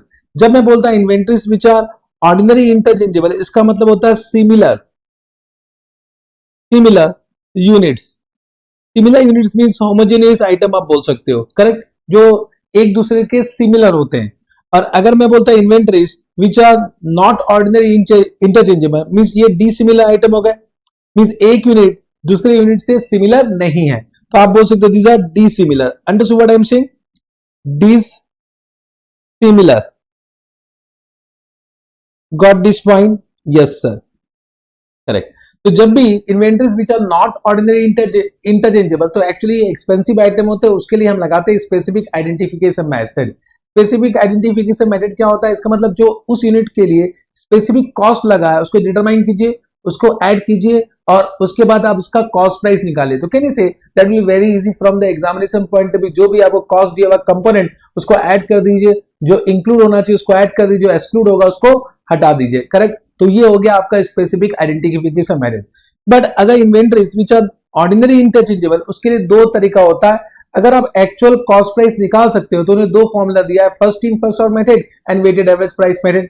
तो अब हम सीखेंगे कि first in first out method कैसे लगाते हैं and weighted average price method कैसे लगाते हैं। हाँ, अगर आप एक्चुअल कॉस्ट प्राइस नहीं निकाल पा रहे हो तो AS2 बोलता कोई घबराने की जरूरत नहीं है, आपको उस केस में अप्रोक्सीमेट कॉस्ट प्राइस निकालना पड़ेगा। उसके लिए उन्हें दो टेक्निक दिए हैं, एक होता है स्टैंडर्ड कॉस्ट, एक होता है स्टैंडर्ड कॉस्टिंग मेथड जो कि हम मैन्युफैक्चरिंग ऑर्गेनाइजेशन के लगाते हैं, और एक होता है एडजस्टेड सेलिंग प्राइस मेथड जो हम लगाते हैं रिटेल बिजनेस या ट्रेडिंग ऑर्गेनाइजेशन के लिए लगाते हैं। हालांकि स्टैंडर्ड कॉस्टिंग के ऊपर AS मींस अकाउंटिंग में कोई भी क्वेश्चन नहीं पूछा जाएगा, वो एक स्पेसिफिक चैप्टर है आपके कॉस्टिंग सब्जेक्ट में। Got this point? तो हमारे एग्जाम में हो सकता है एडजस्टेड सेलिंग प्राइस मेथड से आपसे क्वेश्चन पूछ ले। तो आपको मुझे तीन कॉस्ट फॉर्मूला को समझाना है बाय टेकिंग सम क्वेश्चन। पहला होता है first in first out method, फिर होता है आपका वेटेड एवरेज प्राइस मेथड, और थर्ड हम लोग डिस्कस करेंगे एडजस्टेड सेलिंग प्राइस मेथड। समझे? ये बात समझ में आ गई कि AS2 LIFO को मना करता है, means LIFO will not be applied for determining the cost price per unit. Last in first out method को एक्सेप्टेबल नहीं बताया गया अंडर AS2। समझे मेरी बात को? तो यहां देखो लिखा हुआ LIFO is not permissible as per AS2. Got this point? चलिए एक क्वेश्चन लिखते हैं, आइए लिखिए एग्जाम्पल। एग्जाम्पल लिखिए, हम एक कॉस्ट फॉर्मूला के लिए एग्जाम्पल कर रहे हैं, करेक्ट। तो आपको दिया हुआ details of purchase, details of purchase दिया हुआ है, आपको लिखा हुआ है कि 1 Jan 1/1/2025 तो आपने 100 यूनिट परचेज किया एट ₹25। फिर लिखा 5 Jan 2025 को फिर आपने 150 यूनिट परचेज किया एट ₹30। ये सिमिलर आइटम है, ओके। फिर आपने 10 Jan को परचेज किया 75 यूनिट परचेज किया एट ₹28। फिर आपने 25 Jan को और परचेज किया, 25 Jan को आपने कितना परचेज किया? तो 25 Jan को और परचेज किया आपने 200 यूनिट एट ₹35। तो ये आपका हो गया डिटेल्स ऑफ परचेज। अब मैं आपको दूंगा डिटेल्स ऑफ सेल दूंगा। तो let us see what is the details of sale. तो लिखो ड्यूरिंग जैन, आपको लिखा हुआ है ड्यूरिंग जैन 2025 320 यूनिट्स को सेल कर दिया गया। 320 यूनिट्स आर सोल्ड एट ₹35। तो ये तो सेल प्राइस है, ये इंफॉर्मेशन है सेल प्राइस, इसका कोई लेना देना नहीं है। This is not relevant, this is not relevant, correct, understood. अब आपको डिटरमाइन क्या करना है, determine cost price of closing stock by using, पहला by using first in first out method, first in first out method and then weighted average price method, first in first out method and weighted average price method, इस दोनों को लगा के आपको क्या calculate करना है, cost price of closing method, closing stock, correct. तो सबसे पहले हम करेंगे सॉल्यूशन, सबसे पहले हम करेंगे first in first out method, लिखिए केस नंबर 1, ये आपका हो गया case number 1, first in first out method, FIFO, इसे हम प्यार से बोलते हैं FIFO, first in first out method, correct. तो मुझे बताइए what is the total units purchase, आपने टोटल यूनिट्स कितना परचेज किया, आपने परचेज किया हाउ मेनी यूनिट्स, चेक कीजिए 100 प्लस 150 प्लस 75 प्लस 200, इसको ऐड कीजिए कितना आया, तो 100 प्लस 150 प्लस 75 प्लस 200, ये आया 525। तो आपने टोटल परचेज किया 525 यूनिट्स, करेक्ट। फिर कितना यूनिट्स आपने बेच दिया, तो टोटल यूनिट्स सोल्ड आपने कितना बेच दिया, आपने बेच दिया कितना 320 यूनिट्स, मैंने आपको दिया 320 यूनिट्स, तो 320 यूनिट्स आपने बेच दिया। तो बताइए what is the units of closing stock, units of closing stock कितना बच गया आपके पास, तो 525 माइनस 320, ये आपका बच गया 205 यूनिट बच गया, करेक्ट, 205 यूनिट। अब देखिए जब first in first out method होता है, इसका मतलब जो पहले आया वो पहले बिकेगा, इसका मतलब कहने से आपने ये 100 यूनिट बेच दिया, टोटल आपने कितना बेचा है 320, तो 320 में ये 100 यूनिट बेच दिया, फिर आपने ये 150 यूनिट बेच दिया, फिर आपने ये 75 में से मतलब ये 100 बेच दिया, ये 150 बेच दिया, करेक्ट ना, एंड ये हो गया आपका 320 में से आपने 150 इसमें से बेच दिया, करेक्ट ना, तो 320 माइनस 250, तो बचा कितना 70, तो इस 75 से आपने बेच दिया कितना 70 बेच दिया, मतलब जो आपका क्लोजिंग स्टॉक होगा इसमें से 5 यूनिट बच गया और इसमें से 200 यूनिट बच गया, करेक्ट। इसका मतलब आपका cost price of closing stock कितना होगा, तो आपका cost price of closing stock, तो आपका 5 यूनिट बच गया किससे, इस लॉट से, तो 5 यूनिट 20 इंटू 28 करेंगे, तो आप बोलोगे 5 इंटू 28, 5 इंटू 28, समझ रहे हो, तो आप बोलोगे 5 इंटू 28 प्लस आपका ये लॉट पूरा बच गया, 200 यूनिट का लॉट पूरा बच गया, तो आप बोलोगे 200 इंटू कितना 35, 200 इंटू 35, ये आपका cost price of closing stock हो गया। तो आप बोलोगे 5 इंटू 28, ये कितना हुआ 140, ये हो गया 140 प्लस 200 इंटू 35, ये कितना हुआ मुझे बताइए, दैट विल बी 7000, तो आपका cost price of closing stock कितना होगा 7140, 7140, सबसे आसान, करेक्ट। तो फर्स्ट इन फर्स्ट आउट में मतलब क्या हुआ, जो आपने पहले परचेज किया वो पहले बिकेगा, तो इसका मतलब जो क्लोजिंग स्टॉक होगा वो फ्रॉम लास्ट परचेज होगा। तो आप ये भी बोल सकते हो भाई 205 बचा तो 200 इसमें से बच गया और 5 इसमें से बच गया, आप इस तरह से भी कैलकुलेट कर सकते हो, इस तरह से भी कैलकुलेट कर सकते हो। अब आएंगे वेटेड एवरेज प्राइस मेथड। तो केस नंबर 2 मैंने आपको क्या दिया हुआ है, केस नंबर 2 आपको मैंने बोला लगाइए weighted average price method, weighted average price method, correct. तो इसमें हम क्या करते हैं, एक एवरेज मेथड के हिसाब से कॉस्ट प्राइस पर यूनिट निकालते हैं। तो इसमें एक फॉर्मूला क्या है कि आपको निकालना है cost price per unit, cost price per unit का फॉर्मूला क्या है, आपको सबसे पहले लिखना है cost of purchase, means total cost of purchase लिख दीजिए, what is the total cost of purchase. तो आपने देखिए 100 यूनिट पहले खरीदा कितना में 25 में, फिर आपने 150 यूनिट खरीदा कितना में 30 रुपया में, 150 यूनिट कितना में खरीदा 30 रुपया में, फिर आपने 75 यूनिट कितना में खरीदा 75 यूनिट खरीदा 28 में, फिर आपने 200 यूनिट खरीदा कितना 35 में। तो ये आपका हो गया टोटल कॉस्ट ऑफ परचेज। अब डिवाइड कर देंगे total number of units purchase, तो आपका टोटल नंबर यूनिट्स कितना हुआ 525, तो ये आपका हो जाएगा weighted average price per unit, ये हो जाएगा weighted average price per unit. इसमें न्यूमरेटर कितना आया 16100 डिवाइड बाय होगा 525, तो आपका कॉस्ट प्राइस पर यूनिट कितना आया, दिस विल बी 30.67 अप्रोक्सीमेटली, समझ में आया। तो यहां से आपका कॉस्ट प्राइस पर यूनिट आ गया, इसको हम बोलते हैं average cost price per unit. तो हमने वेटेड लगाया, वेट लगाया मतलब हमने नंबर ऑफ यूनिट्स का वेट दिया, करेक्ट, कि 100 यूनिट खरीदा 25 रुपया में, 150 यूनिट खरीदा 30 रुपया में, तो इसको बोलते हैं weighted average cost price per unit. Understood. तो आपका यहां पे cost price of closing stock कितना आएगा, बचा कितना आपका 205, 205 इंटू 30 रुपीज 0.67, 30.67, तो कितना आ गया मुझे बताइए, 205 into 30.67 that is equal to how much, 6287 approximately. तो देखिए दोनों में आपका आंसर अलग लगाया, इसमें 7140 आ रहा है, इसमें 6287 में आ रहा है। तो that will depend upon the information given the question कि अगर आपको फीफो लगाना है कि weighted average cost price method लगाना। हाँ, अगर क्वेश्चन साइलेंट है, क्वेश्चन साइलेंट है तो मेरे ख्याल से आपको first in first out method लगाना चाहिए, तब weighted average price per unit मत लगाइए, करेक्ट। तो क्वेश्चन इज साइलेंट, आप अपने एग्जाम में क्या लगा सकते हो, क्या लगा सकते हो, फीफो मेथड लगा सकते हो। लेकिन जहां तक मुझे समझ में आ रहा है, ये FIFO weighted average cost price method ये सीए फाउंडेशन में ज्यादा क्वेश्चन पूछता था, हमारे सीए इंटर में ऐसा क्वेश्चन नॉर्मली नहीं पूछता है। मतलब इसका मतलब ये नहीं है कि क्वेश्चन नहीं आएगा। तो मैंने आपको एक एग्जांपल करवा दिया कि सपोज एग्जाम में क्वेश्चन आता है तो आपको किस तरह से रिएक्ट करना है, करेक्ट। Yes sir.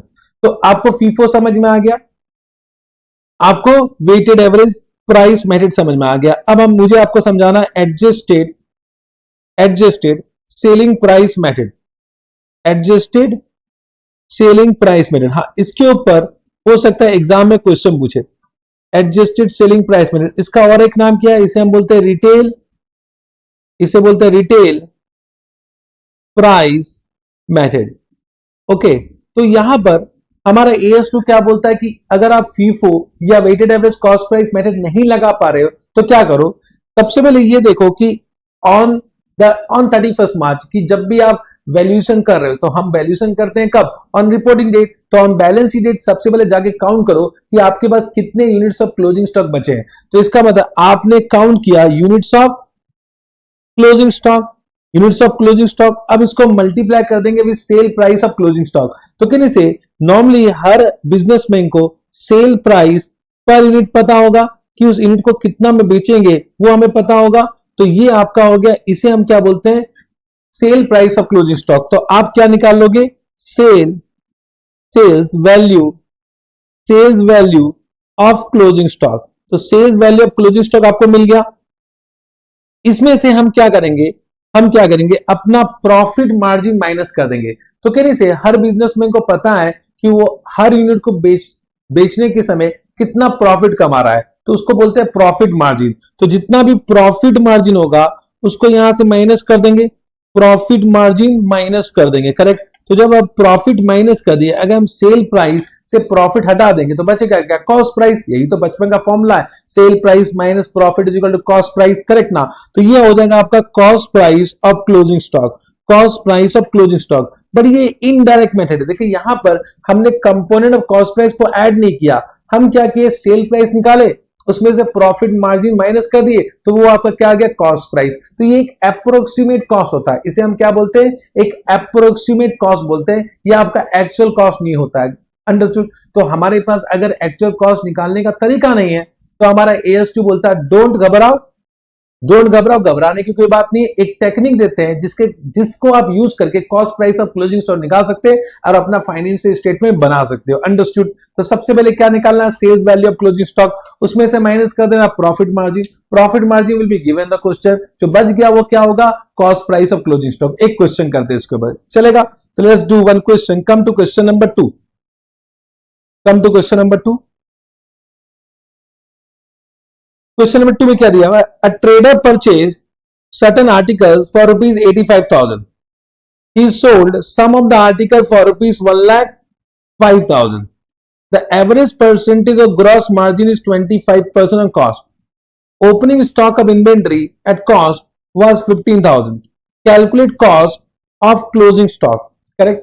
तो देखिए कितना परचेज किया अब आपको पता है, ओपनिंग स्टॉक पता है कितना है, और जो आइटम को ही sold some of the articles at 1,05,000, तो सम ऑफ द आर्टिकल बेच दिया एट ₹1,05,000।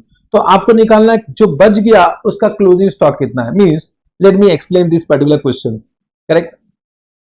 तो हम क्वेश्चन नंबर 2 कर रहे हैं, हम क्वेश्चन नंबर 2 कर रहे हैं। तो आपको क्या दिया हुआ, ओपनिंग स्टॉक दिया हुआ है। ओपनिंग स्टॉक कितना दिया हुआ है, दैट इज 15,000, ये आपका 15,000 दिया हुआ है। फिर आपने परचेज किया, आपने परचेज कितना किया, 85,000, ये आपने 85,000 का सामान परचेज कर लिया। तो ये क्या होगा, कॉस्ट प्राइस ऑफ, इसको हम बोलते हैं goods, cost price of goods available for sale. Available, available means कितना गुड्स आपके पास है जिसको आप सेल कर सकते हो। तो this become the cost price of goods available for sale, available for sale, available for cell कितना हुआ मुझे बताइए, ये हो गया 1 लाख। अब आपको पता है कि इसमें अगर हम 25% का ग्रॉस प्रॉफिट मार्जिन ऐड कर देंगे तो आपको मिल जाएगा sale price for the goods which are available for sale, समझे ना। तो इसमें हम ऐड करेंगे प्लस प्रॉफिट। प्रॉफिट आपको कितना दिया है चेक करो, आपको प्रॉफिट दिया हुआ है, कितना दिया हुआ है कि 25% of cost, profit is 25% of cost. तो ये कॉस्ट प्राइस है, तो इसमें हम ऐड कर देंगे 25% ऑफ 1 लाख, 25% ऑफ 1 लाख जो कि कितना आएगा 25,000। मींस सारे गुड्स जो अवेलेबल थे उसको आप बेच सकते हो। मींस अगर सारा गुड्स बेच दिए तो 1,25,000 में बेच सकते हैं। तो कहने से this become sales value of goods available for sale, available for sale, ये हो गया 1,25,000।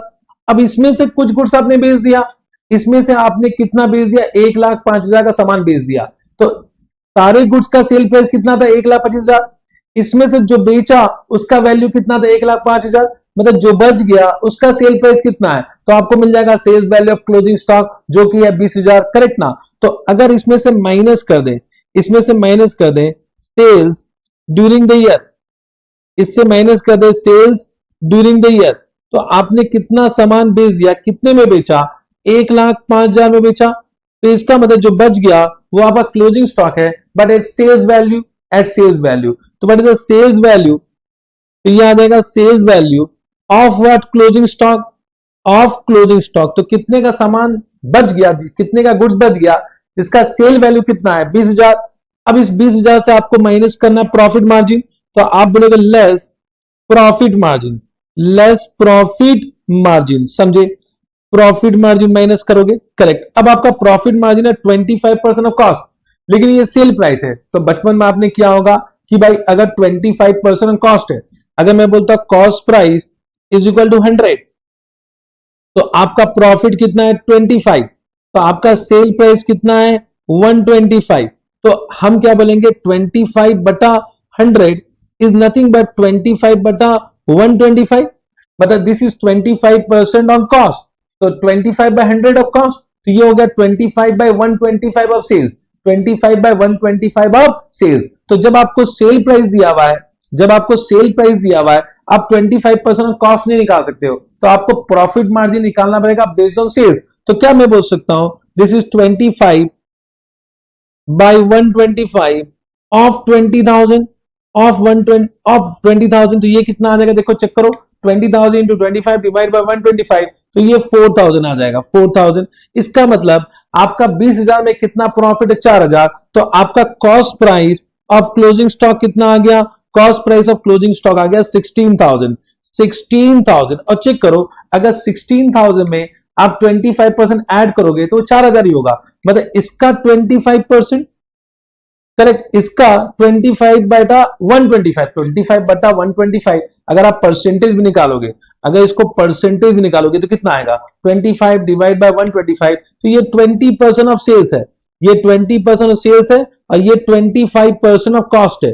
तो ये हो गया 16,000 का 25% ऑफ कॉस्ट, अब 20,000 का 20% of sales will be equal to 4,000 only, correct. इसलिए यहां पर आप बोलते 25 बटा 125 ऑफ 20,000, समझे इस बात को। तो आपका निकल गया cost price of closing stock. Understood, have you understood, ये समझे, एनी डाउट, नो डाउट। एक और क्वेश्चन करते हैं, एक और क्वेश्चन करते हैं। आइए क्वेश्चन नंबर मेरे ख्याल से कौन सा क्वेश्चन नंबर 13 है, एक क्वेश्चन है 2 कर लिए, क्वेश्चन 13 में आइए, 13 में आइए, 13 में आइए। ये भी एक अच्छा क्वेश्चन है। From the following information calculate historical cost of inventory by using adjusted selling price method. इसमें अच्छी बात क्या है कि आपको प्रॉफिट मार्जिन नहीं दिया, तो प्रॉफिट मार्जिन आपको यहां निकालना होगा। आपको क्या दिया, sales during the year 2 lakh, cost of purchase कितना है 2 लाख, ओपनिंग स्टॉक कितना है nil, closing stock at selling price कितना है 50,000, बट आपको प्रॉफिट मार्जिन नहीं दिया, तो यहां पे आपको प्रॉफिट मार्जिन निकालना पड़ेगा। कैसे निकालेंगे वो देखते हैं, चेक करते हैं। तो हम कर रहे हैं क्वेश्चन नंबर 13। तो क्वेश्चन नंबर 13 करते हैं, क्वेश्चन नंबर 13 करते हैं। ओके सर, तो यहां पर देखिए सबसे पहले लिखिए ओपनिंग स्टॉक। हाँ, यहां पर ओपनिंग स्टॉक नील है, लेकिन आपके एग्जाम में ओपनिंग स्टॉक दे सकता है, तो उसको लिखना है।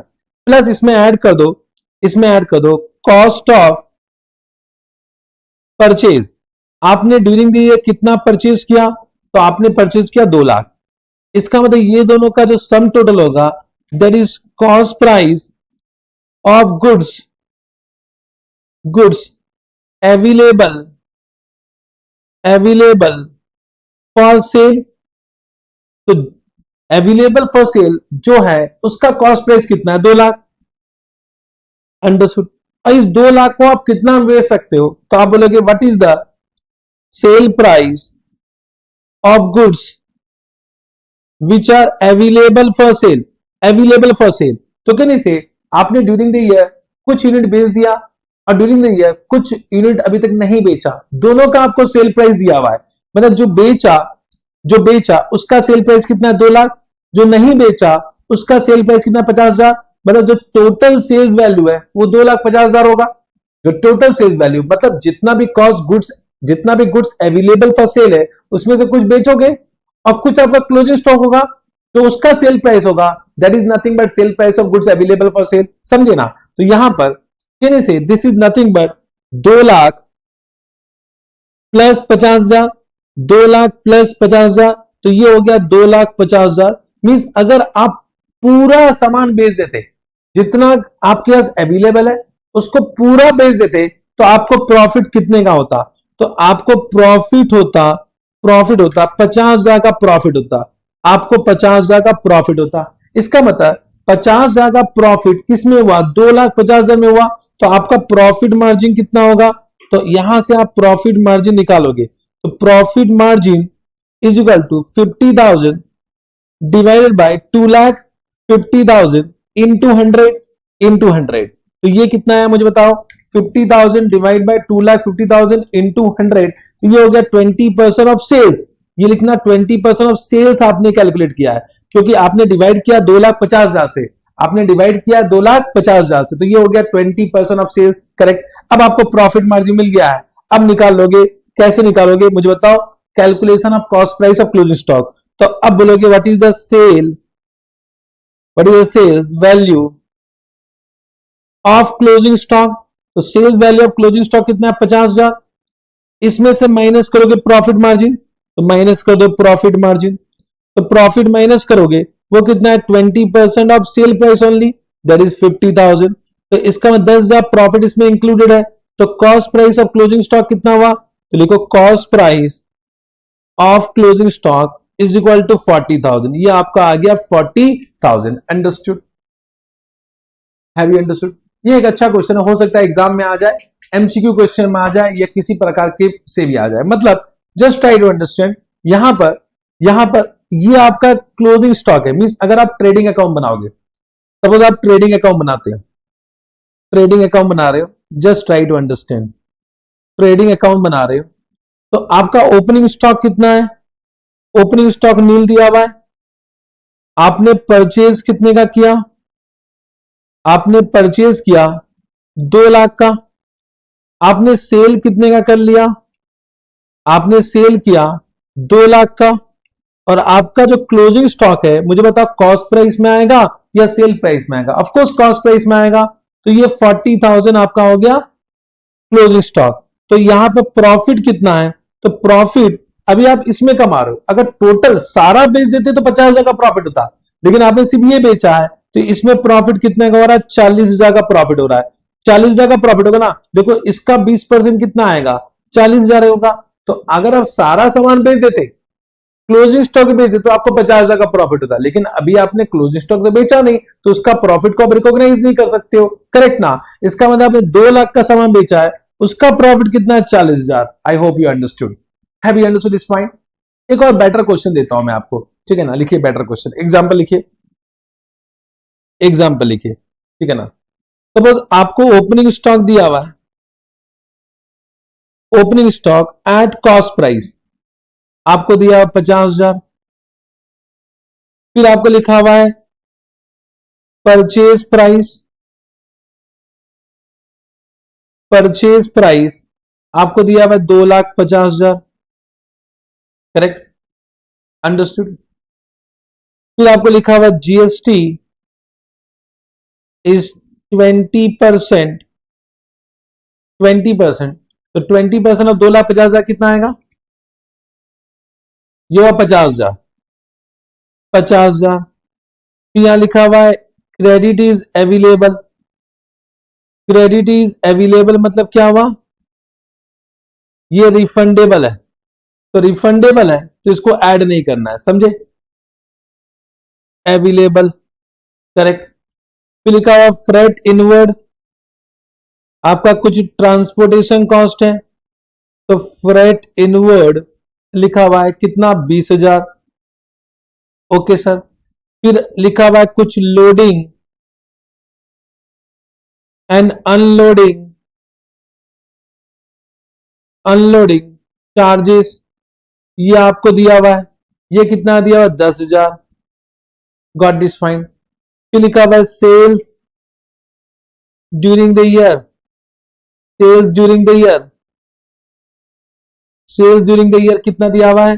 सपोज 4 लाख, या आपको 4 लाख दिया हुआ है, करेक्ट, अंडरस्टूड। और फिर आपको देगा sale value of closing stock, तो आपको देगा sales value of closing stock, let's से ये कितना दिया हुआ है? Sales value of closing stock दिया 50,000। सिमिलर क्वेश्चन है, सिमिलर क्वेश्चन है, लेकिन यहां पर देखिए मैंने आपको कॉस्ट ऑफ परचेज नहीं दिया, आपको ये कॉस्ट ऑफ परचेज निकालना है फ्रॉम दिस इंफॉर्मेशन, ये डिफरेंस है। मींस लास्ट वाले क्वेश्चन में कॉस्ट ऑफ परचेज दिया हुआ था, इस क्वेश्चन में कॉस्ट ऑफ परचेज नहीं दिया हुआ है, तो कॉस्ट ऑफ परचेज नहीं दिया हुआ है तो आपको कॉस्ट ऑफ परचेज निकालना है, पर इतना सा डिफरेंस है, बाकी पूरा क्वेश्चन सेम टू सेम है। तो आपको निकालना है calculate, calculate cost price of closing stock by using, by using retail, retail price method, retail price method या एडजस्टेड सेलिंग प्राइस मेथड, दोनों नाम यूज होता है। तो आप दोनों, मतलब कोई भी नाम हो सकता है, आपको एग्जाम में दिया तो कंफ्यूज मत होना, ये आप खुद करोगे, खुद कीजिए पहले। I am just giving you 2 minute, 2 minute में आपको खुद करना है। Let's see what answer you are getting.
कर लिए, चलिए देखते हैं आपका आंसर सही है गलत।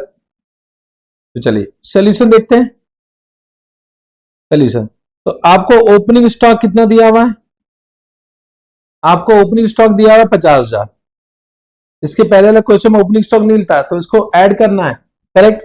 फिर आपको निकालना है कॉस्ट ऑफ परचेज, तो कॉस्ट ऑफ परचेज आपको निकालना होगा। तो मुझे बताया कॉस्ट ऑफ परचेज, आपको मैंने परचेज प्राइस दिया है, तो परचेज प्राइस कितना है, परचेज प्राइस इज 2,50,000, 2,50,000, करेक्ट। उसके बाद जीएसटी ऐड नहीं करेंगे बिकॉज क्रेडिट इज एडमिसिबल, तो जीएसटी ऐड नहीं करेंगे। इसमें ऐड कर देंगे फ्रेट इनवर्ड, आपका फ्रेट इनवर्ड कितना है मुझे बताइए, तो प्लस करेंगे फ्रेट इनवर्ड, ये मैंने आपको 20,000 दिया है। फिर मैंने आपको दिया है एक लोडिंग एंड अनलोडिंग चार्जेस, तो लोडिंग एंड अनलोडिंग चार्जेस वो मैंने कितना दिया आपको 10,000, 10,000 ऐड कर दीजिए, तो ये आपका हो गया कॉस्ट ऑफ परचेज। समझे ना डिफरेंस क्या हुआ, लास्ट क्वेश्चन में हमने आपको कॉस्ट ऑफ परचेज दिया था, इस क्वेश्चन में आपको कैलकुलेट करना है, तो ये हो गया 2,80,000, 2,80,000। तो टोटल अभी ये क्या हो गया, this plus this will be the cost price of goods available for sale, ये कितना हुआ 2,80,000 प्लस 50, ये हो गया 3,30,000, तो ये आपका हो गया 3,30,000।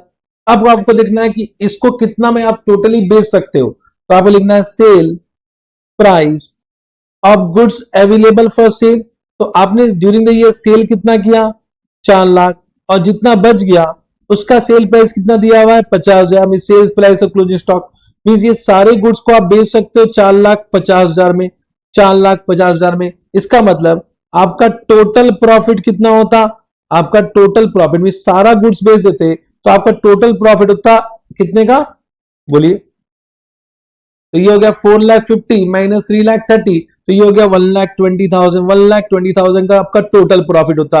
अब आप निकाल लीजिए प्रॉफिट मार्जिन, तो आपका प्रॉफिट मार्जिन इन परसेंटेज कितना आएगा, तो that will be equal to 1,20,000 divide by total sales, total sales कितना हुआ 4,50,000 इंटू 100, तो निकालिए ये हो गया 1,20,000 डिवाइड बाय 4,50,000, तो ये हो गया 26.67% ऑन सेल्स, ये ऑन सेल्स है, ये जरूर लिखना जरूरी है, 26.67% ऑन सेल्स। समझ में आ रहा है, हैव यू अंडरस्टूड। अब निकाल लीजिए, अब मैंने आपको दिया हुआ cell price of closing stock कितना दिया है मैंने आपको 50,000 दिया है, इसमें से माइनस करना है प्रॉफिट, प्रॉफिट माइनस कर दो, प्रॉफिट कितना होगा दैट इज 26.67% ऑफ 50,000, ऑफ 50,000, तो निकालिए, तो 50,000 इंटू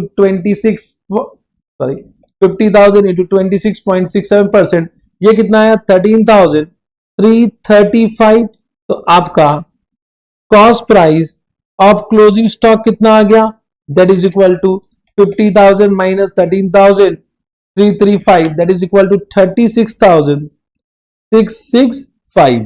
अंडरस्टूड, समझ में आ गया। आशा करता हूं कि आपने यही कैलकुलेट किया था, अगर कुछ गलत किया है तो डरने वाली बात नहीं है, ये हम तो प्रैक्टिस कर रहे हैं, देखिए जब प्रैक्टिस पहली बार करते हैं तो हो सकता है आपने कुछ गलती किया हो, अब इसी को समझना है कि आप कहां गलती कर रहे हो, और जहां गलती करो वहां स्टार मार्क दे दो, जब रिवीजन करोगे उसको रिवाइज करना है। गॉट दिस पॉइंट, चलिए ये टॉपिक खत्म हो गया। तो अब हमने कॉस्ट फॉर्मूला हम समझ चुके हैं कि एग्जाम में किस प्रकार का क्वेश्चन आ सकता है। करेक्ट, एक पॉइंट लिखा है for adjusted selling price method और retail price method cost price of closing inventory will be sale price of closing inventory minus profit margin, ये फॉर्मूला मैंने आपको पहले दे दिया। ओके सर, चलिए ना कुछ पॉइंट बचा हुआ है उसको खत्म कर दो, चैप्टर खत्म हो जाएगा। ना comparison of NRB and cost price, ना ऑफ कोर्स हमें अब कंपेयर करना है cost price of inventory with NRB of inventory, तो हमारा AS2 क्या बोलता है, जब आप कंपैरिजन करोगे तो हर आइटम का कॉस्ट प्राइस तो उसके एनआरबी से कंपेयर करना, means item by item basis में कंपेयर करना, ना कि on total basis, total basis के हिसाब से आपको कंपेयर नहीं करना है। Means let me take one example कि हाउ टू डू कंपैरिजन कैसे करें। फॉर एग्जांपल आप डील करते हो राइस में एंड व्हीट में, मींस आप एक ग्रोसरी डीलर हो और आपके पास दो आइटम है, एक राइस और एक व्हीट। अब राइस में भी कुछ कुछ अलग अलग क्वालिटी के आइटम्स होंगे। सपोज आपके पास क्वालिटी है एक्स वाई जेड, ये क्वालिटी है। सपोज बासमती चावल, और भी बहुत सारा चावल होता है, मुझे नाम नहीं पता है, करेक्ट। सिमिलरली जो वीट भी अलग अलग क्वालिटी के आते होंगे, पी क्यू आर। तो आपको क्या करना है, कॉस्ट प्राइस निकालना है और एनआरबी निकालना है। सपोज इसका कॉस्ट प्राइस दिया हुआ है 100, इसका दिया हुआ है 150, इसका दिया हुआ है 200, और इसका एनआरबी दिया हुआ है 120, 140 एंड 180, करेक्ट। तो आपका ऐसा ग्रैंड टोटल कितना हुआ, ग्रैंड टोटल कितना हुआ, ये हो गया 200, 300, 400, तो 450, और ये कितना हुआ 120 प्लस 140 प्लस 180, ये हो गया 440। सिमिलरली यहां पे आपको देगा सपोज 200, 250, 350, और इसका एनआरबी आपको दिया हुआ है 190, 300 एंड 400, इसका एनआरबी दिया हुआ है। टोटल कितना मुझे बताइए, तो 200 प्लस 250 प्लस 350, ये हो गया 800, और ये कितना है 190 प्लस 300 प्लस 400, तो ये हो गया 890।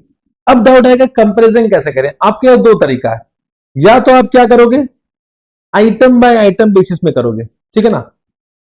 मतलब आपके पास एक्चुअली तीन तरीका है, ठीक है। एक हो गया आइटम बाय आइटम बेसिस, एक होता है आइटम बाय आइटम बेसिस, एक होता है ग्रुप बेसिस, एक होता है ग्रुप बेसिस। जब आप आइटम बाय आइटम बेसिस में करोगे तो आपका आंसर क्या आएगा, आप हर आइटम का कॉस्ट प्राइस या एनआरबी को कंपेयर कर रहे हो। तो आपने बोला 100, 120, लोअर क्या है 100 लिख दिया, सेकंड में लोअर क्या है 140 लिख दिया, तो यहां लोअर कितना 180 लिख दिया, ठीक है ना। फिर इसमें लोअर कितना है 190, इसमें लोअर कितना है 250, इसमें लोअर कितना है 350, समझे। और इसका टोटल वैल्यू निकाल लिया, टोटल वैल्यू मतलब इस दोनों का टोटल निकाला, तो इसका टोटल कितना आया 100 प्लस 140 प्लस 180, ये कितना आया 420, और ये कितना आया 190 प्लस 250 प्लस 350, ये कितना आया 790, और दोनों का टोटल कितना हो गया, मतलब वैल्यू कितना आया। तो आपने बोला value of closing stock will be 420 plus 790, ये कितना आ गया 1210, ये हो गया आइटम बाय आइटम बेसिस, समझे। आइटम बाय आइटम बेसिस समझ में आया, ठीक है, चेक कर लो सही है कि नहीं, अंडरस्टूड। और ग्रुप बेसिस में क्या होता है, आप item by item basis compare नहीं करते हो, आप क्या, राइस एक ग्रुप है, एक कैटेगरी है, तो राइस का आप total cost price and total NRB को आप कंपेयर करते हो। मतलब यहां पर आप इस दोनों को कंपेयर करोगे, तो यहां पे क्या आ गया 440 आ गया, देखो अलग आंसर आया ना। आइटम बाय आइटम बेसिस 420 आ रहा है, ग्रुप बेसिस में 440 आ रहा है, और यहां पे कितना आएगा 800 आएगा, चेक करो 800। तो इस केस में क्या हो गया 440 प्लस 800, तो ये कितना हो गया 1240। तो दोनों में आंसर अलग अलग आ रहा है, तो इसलिए एक डाउट आएगा सर कंपैरिजन हम आइटम बाय आइटम बेसिस में करें या ग्रुप बेसिस में करें। तो फर्स्ट प्रेफरेंस आपका आइटम बाय आइटम बेसिस है, मींस हमेशा यही लगाना है, फर्स्ट प्रेफरेंस आपका आइटम बाय आइटम बेसिस है, item by item basis he comparison करना चाहिए। लेकिन हमारा AS2 क्या बोलता है, अगर सिमिलर आइटम है, अगर मतलब ये XYZ सिमिलर है, सिमिलर इन प्राइसेस है, तो इतना परेशान होने की बात क्या। तब उस केस में, उस सर्कमस्टांसेस में आप ग्रुप बेसिस पे लगा सकते हो, मींस ये आपका एक सेकंड प्रेफरेंस है। बट अगर क्वेश्चन साइलेंट है तो हमेशा आपको फर्स्ट प्रेफरेंस लगाना है, ना कि सेकंड प्रेफरेंस लगाना है। तो हमेशा आपको एग्जाम में आइटम बाय आइटम बेसिस लगाना है, बट क्वेश्चन बोल दे लगा ग्रुप बेसिस, तब आइटम बाय आइटम बेसिस मत कर देना, तब आपको ग्रुप बेसिस के हिसाब से क्या करना है, कैलकुलेट करना है what value of closing stock, समझे। बट एक और तरीका है, एक होता है ओवरऑल बेसिस। ओवरऑल बेसिस मतलब क्या हुआ कि अगर मुझे बताओ इसका टोटल कॉस्ट प्राइस का टोटल कितना हुआ, इसका टोटल कितना है, इसका टोटल कितना है, टोटल बता दो ग्रैंड टोटल, तो ये हो जाएगा 450 प्लस 800, ये कितना 1250, और ये कितना हुआ 440 प्लस 890, ये कितना 1330। इसको हम बोलते हैं ओवरऑल बेसिस, इसको हम बोलते हैं टोटल बेसिस या ओवरऑल बेसिस। तो इसमें तो का आंसर कितना आ रहा है, इसका आंसर और भी अलग आएगा, इसमें आंसर आ 1250, तो दिस इज नॉट परमिसिबल, ये परमिसिबल नहीं है। मतलब या तो आपका आंसर होगा 1210 या तो आंसर होगा 1240, बट आपका आंसर 1250 नहीं हो सकता है। मतलब एमसीक्यू में सपोज ये ऑप्शन दिया हुआ है, ये ऑप्शन दिया हुआ है, ये ऑप्शन दिया हुआ है, तो आपका करेक्ट ऑप्शन 1210 है, लेकिन बोल रहे हैं ग्रुप बेसिस, तब आपका आंसर 1240, लेकिन टोटल बेसिस तो आप अप्लाई नहीं कर सकते हो। Got this mind? ये हो गया कंपैरिजन। कंपैरिजन की बात समझ में आई? Have you understood? एग्जांपल लिख लो, ऐसा क्वेश्चन कोई भी आईसीएस स्टडी मेटर में नहीं दिया हुआ है, लेकिन सपोज ऐसा क्वेश्चन आता है तो आपको इस तरीके से ही करना है। Got this mind? तो क्या लिखा हुआ है? The comparison should be made on item by item basis. In some cases it may be appropriate to group similar और रिलेटेड आइटम, और आप ग्रुप बेसिस में भी कर सकते हो। एक रेफरेंस क्वेश्चन, आसान सा क्वेश्चन है 3, वो खुद कर लीजिए। Review of NRB at each balance sheet date. At each balance sheet date, इसका मतलब क्या, मैं समझा देता हूं। लेट अस अंडरस्टैंड कि what is the meaning of review. Review of NRB, just try to understand. Suppose ये आपका 1/4/2025 है, यह आपका 31 मार्च 2026 है, यह आपका 31 मार्च 2027 है। आपने यहां पर एक यूनिट परचेज किया जिसका कॉस्ट प्राइस था 100, तो आप at the end of each year valuation करोगे, तो यहां पर कॉस्ट प्राइस तो 100 रहेगा, बट सपोज इसका एनआरबी, लेट्स से एनआरबी यहां पर 90 हो गया। अब किस कारण से वो पूछो, सपोज 90 हो गया, करेक्ट, तो इसका मतलब यहां पर आपका वैल्यू कितना है, 90। इसका मतलब आपने कितना इन्वेंट्री को राइट डाउन कर दिया, तो हम बोलते कितना राइट डाउन किया, this is known as write down. Write down, अपने इन्वेंट्री को कितना से राइट डाउन करोगे, 10 से राइट डाउन करोगे, और ये आपका क्या हो गया, लॉस हो गया, and this loss will be transfer to PL account. This loss will be transfer to PL account. Understood? समझे मेरी बात को? This loss will be transfer to PL account, ये समझे? करेक्ट। नाउ सेकेंड ईयर में यहां पर अभी भी ये अनसोल्ड है, अभी भी ये इन्वेंट्री अनसोल्ड है। अगर सेल ही हो गया तो इन्वेंट्री है नहीं, लेकिन हमें एज्यूम करना पड़ेगा कि सेकेंड ईयर में भी अनसोल्ड है, तो अनसोल्ड है तो फिर से आपको कंपेयर करना पड़ेगा। कॉस्ट प्राइस तो 100 ही रहेगा, बट हो सकता है एनआरबी में कुछ चेंजेस आ जाए, क्योंकि एनआरबी तो एक एस्टिमेशन है। अब नेक्स्ट ईयर में हो सकता है एनआरबी में कुछ बदलाव हो जाए, या तो और कम हो जाए या तो बढ़ जाए, या तो और कम हो जाए या तो बढ़ जाए। तो सपोज एनआरबी हो गया 70, सपोज हो गया 70, तो this is known as reassessment of NRB. तो आपको हर बैलेंस शीट डेट में एनआरबी को रीअसेस करना पड़ेगा, आपका एनआरबी को रीअसेस करना पड़ेगा। अब इसका वैल्यू कितना आ गया, इसका वैल्यू आ गया 70। इसका मतलब फर्दर राइट डाउन कितना हो गया, पहले 90 था, इसको हम बोलते हैं कैरिंग अमाउंट, इसे हम बोलते हैं कैरिंग अमाउंट। तो फर्स्ट ईयर में कैरिंग अमाउंट 90 था, अब कैरिंग अमाउंट 70 हो गया, तो और कितना फर्दर राइट डाउन करना है, तो और फर्दर कितना राइट डाउन करना है, तो राइट डाउन कितना हो गया मुझे बताओ। राइट डाउन हो गया कितना, और 20 रुपए राइट डाउन हो गया, इसको भी प्रॉफिट एंड लॉस अकाउंट में चार्ज कर दो, और एक साल ले लेते हैं सपोज आपको समझाने के लिए कि सपोज 31 मार्च 2008 अभी भी अनसोल्ड है, सपोज अभी भी अनसोल्ड है, तो फिर से कंपेयर करेंगे, कॉस्ट प्राइस 100 है, सपोज एनआरबी में इंक्रीज हो गया, हो सकता है इंक्रीमेंट हो जाए, सपोज इंक्रीमेंट हो गया, अब 105 रुपया इंक्रीज हो गया, सपोज मार्केट कंडीशन सही हो गया, अब डिमांड बढ़ गया, तो अब आपको लगता है आप इसको बेच सकते हो 105 रुपया में, हो सकता है ना, मार्केट कंडीशन चेंज हो गया। तो अब मुझे बताओ वैल्यू कितना हो गया, अब वैल्यू हो गया 100, विच इज लोअर। तो यहां पर देखो आपका अब कैरिंग अमाउंट 70 से हो गया 100, मतलब अब आपका ये reversal of previous write down हो जाएगा, मतलब अब इसको हम क्या बोलेंगे, आपका 70 से 100 हो गया, तो ये हो गया 30, तो 30 इंक्रीज हो गया, this is known as increase हो गया, तो इसको हम बोलते हैं रिवर्सल, इसे बोलते हैं हम reversal of previous write down, previous write down, reversal of previous write down. समझे, जितना आपने पिछले साल राइट डाउन किया था उसको रिवर्स कर दो, और ये हो जाएगा this will be credited to PL. तो जो राइट डाउन है उसको आप डेबिट कर दोगे पीएल में, this will be debited to PL, debited to PL, और जो रिवर्सल ऑफ राइट डाउन है उसको आप क्या करोगे, credited to PL, this will be credited to PL, credited to PL. Have you understood this point? समझ रहे हो? इसको बोलते हैं हम reassessment of NRB, reassessment of NRB. क्या लिखा हुआ है, an assessment is made of NRB at each balance sheet date, बस इतना सा बात लिखा हुआ है।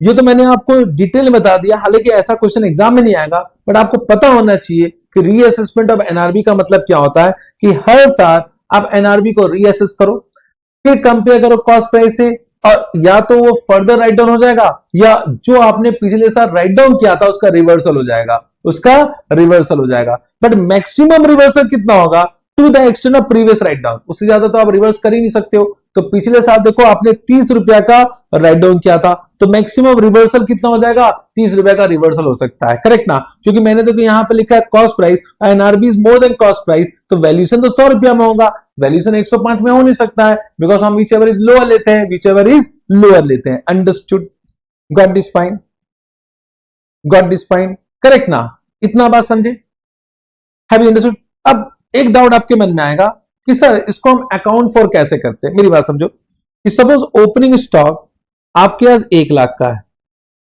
करेक्ट, और आपने परचेज किया 10 लाख का सामान परचेज किया, और आपने सेल कर दिया, सपोज 15 लाख का सामान सेल कर दिया, मतलब कुछ सेल कर दिया, और आपको क्लोजिंग स्टॉक दिया हुआ है जिसका कॉस्ट प्राइस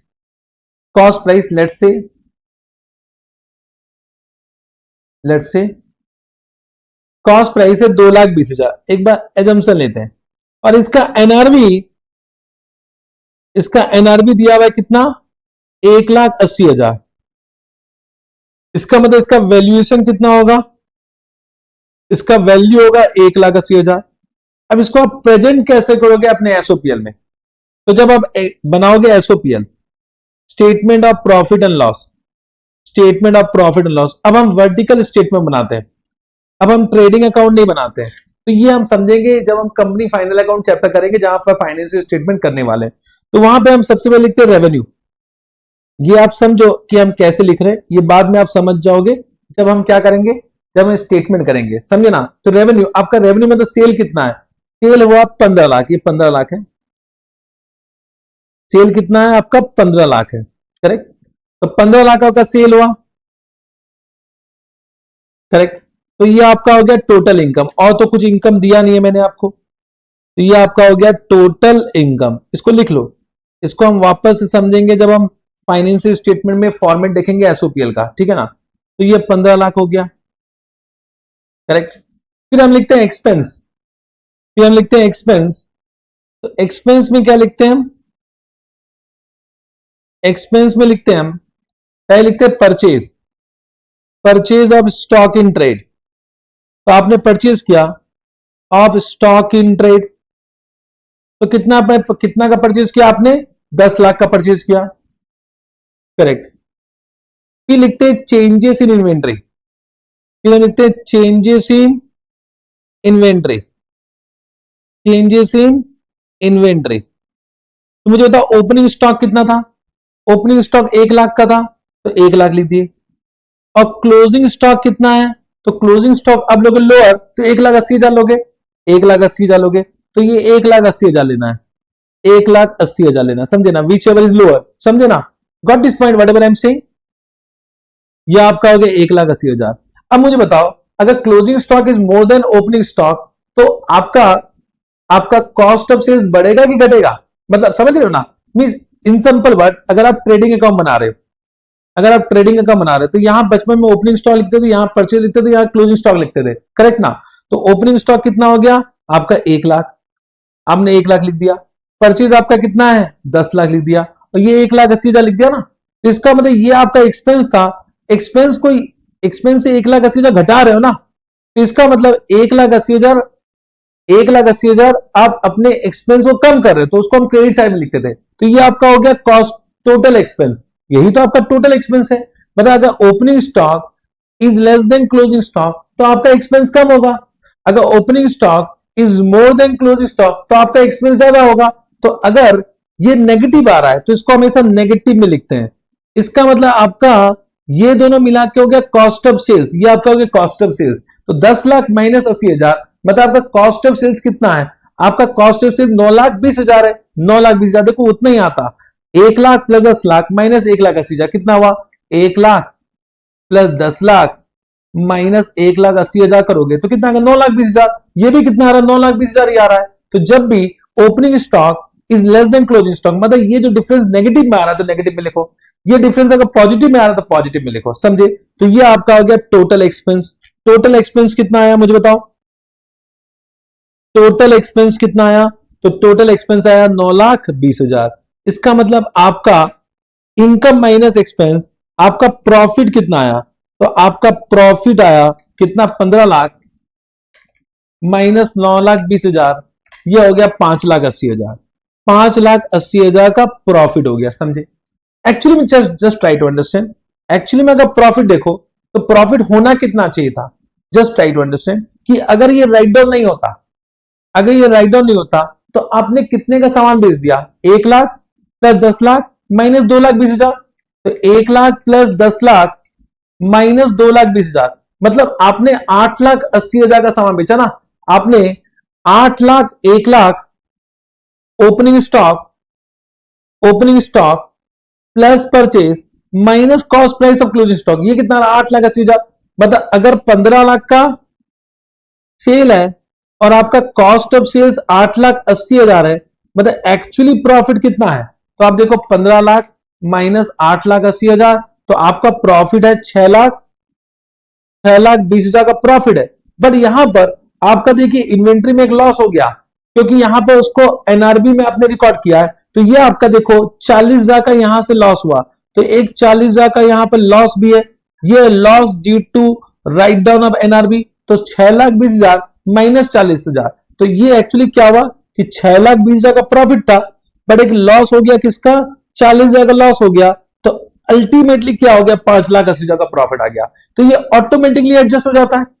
तो यहां पे हम क्या करते हैं, अपने ओपनिंग स्टॉक क्लोजिंग बताओ, ओपनिंग स्टॉक तो लास्ट ईयर क्लोजिंग स्टॉक हो गया, करेक्ट ना, और जो क्लोजिंग स्टॉक उसको हम वैल्यू करेंगे एट कॉस्ट प्राइस और एनआरबी टू लोअर, तो ये ऑटोमेटिकली वो लॉस ऑटोमेटिकली पीएल में डेबिट हो जाएगा, ऑटोमेटिकली वो पीएल में डेबिट हो गया। Understood, have you understood this point, समझे।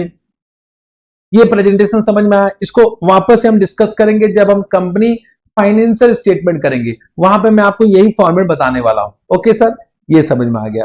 चले अब डिस्क्लोजर, अब 2 पॉइंट बचा हुआ है, एक है स्कोप।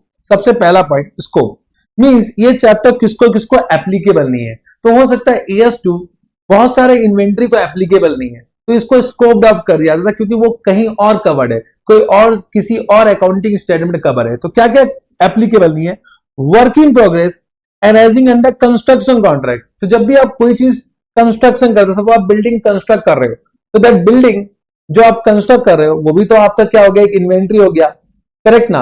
तो उसमें जो WIP होता है that is covered under AS7, तो वो AS2 में कवर नहीं है, वो AS2 में कवर नहीं है, ठीक है। Work in progress arising in the ordinary course of business service, suppose मैं आपको सर्विस प्रोवाइड कर रहा हूं, तो अगर बैच कंप्लीट नहीं हुआ है तो ये मेरा WIP है ना, ये मेरा WIP है, तो वो भी यहां पे कवर नहीं है। Any WIP in the course of providing services is not covered in AS2, और उसके लिए कोई स्पेसिफिक AS भी नहीं है, नो स्पेसिफिक AS, कोई स्पेसिफिक AS नहीं है इसके लिए, ठीक है।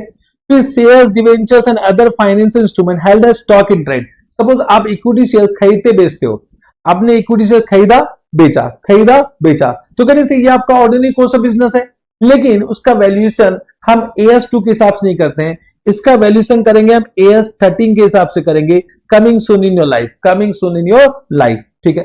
फिर any producer inventory of live stock, agriculture and forest product and any mineral ores and gases to the extent they are measured NRB।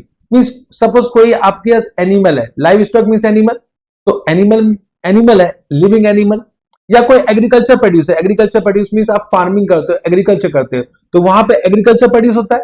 For example mango tree है, तो mango is an agriculture produce, वो यहां से इसका measurement यहां से हटा दिया गया है, तो वो यहां पे कवर नहीं है, और उसको हम मेजर करते हैं एट NRB। मींस ये जितने भी स्टॉक है ना, जितने भी inventories of live stock means animal का इन्वेंट्री, सपोज आपके पास कुछ एनिमल है जो कि आप हेल्ड करते हो for sale in the ordinary course of business, तो that animal is normally measured at NRB।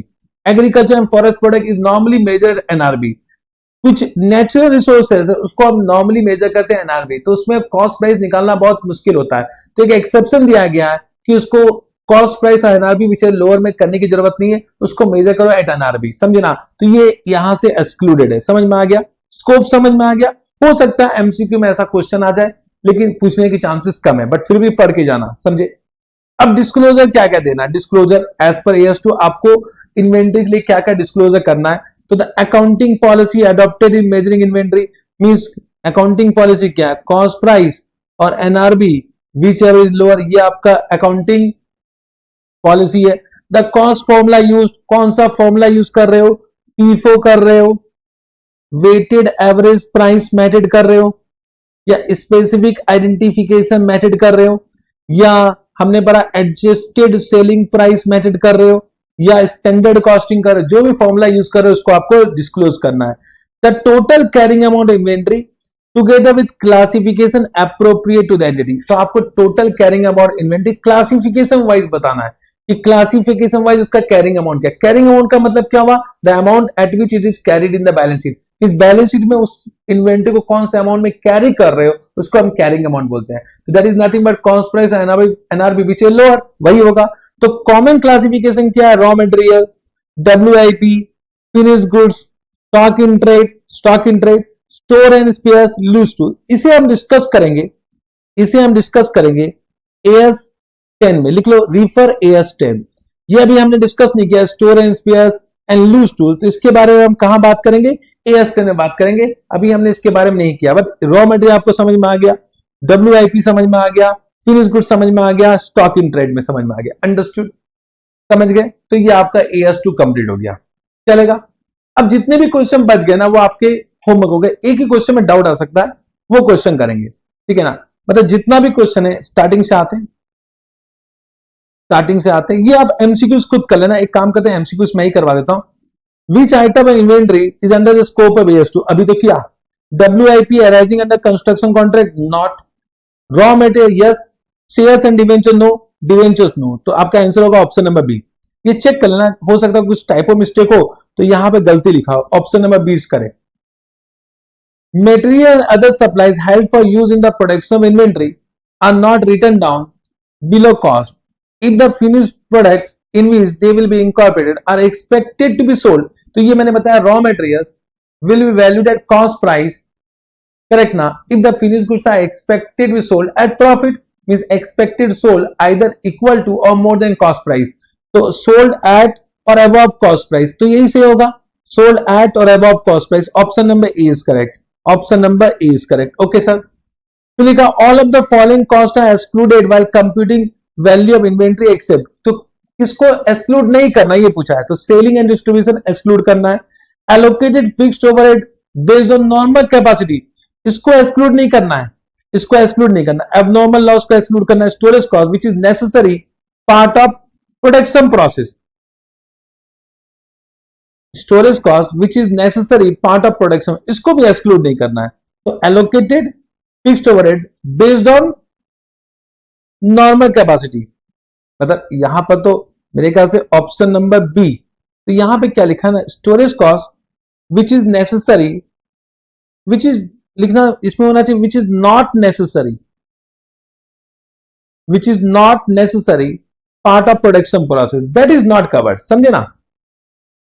तो स्टोरेज कॉस्ट अनलेस, यहां पे एक्चुअली मेरे ख्याल से टाइपो मिस्टेक है, unless which is necessary mean storage cost आप इंक्लूड करोगे if it necessary for production process, थोड़ा सा टाइपो मिस्टेक है, तो बी विल बी इंक्लूडेड। ये तो fixed production overhead based on normal capacity will be included, ये तो बात समझ में आ गया, इसको तो इंक्लूड करना है। यहां पे थोड़ा सा गलती लिखा है, यहां लिखना चाहिए storage cost which is not necessary part of production process, तो उसको आप इंक्लूड नहीं करोगे, समझे। Yes sir. Identify the statement which are incorrect, which are incorrect means आपको बताना कौन सा स्टेटमेंट इनकरेक्ट है। Storage cost which is necessary part of production process is included, ये सही है, ये सही है। देखो यहां पे गलत लिखा था, यहां सही लिखा है। Admin overhead are never included in the inventory, ये भी सही है। Full amount of variable production overhead incurred are included, ये भी सही है। Admin overhead are always include, ये गलत है। Admin overhead are not included in inventory valuation, तो option number D is the correct option but it is an incorrect statement. समझ में आया? ये भी खत्म हो गया। अब जितने भी क्वेश्चन है उसको खुद कर लो। एक क्वेश्चन मुझे करवाना है 17, जो कि एक अच्छा क्वेश्चन है, करेक्ट। बाकी अगर डाउट आएगा तो मेरे से पूछ लेना, ठीक है ना। मेरे ख्याल से बाकी में डाउट नहीं आना चाहिए, फिर भी मैं गो थ्रू कर लेता हूं कि कौन कौन से क्वेश्चन में सिमिलर क्वेश्चन मैंने करवा दिया है। एक 17 मुझे कर 17 भी कर लेते हैं।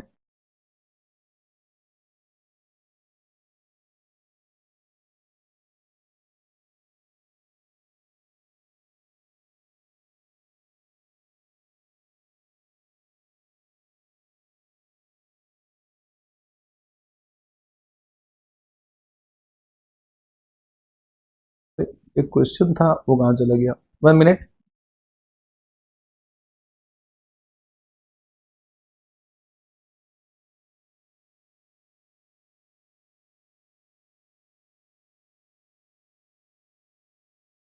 चलिए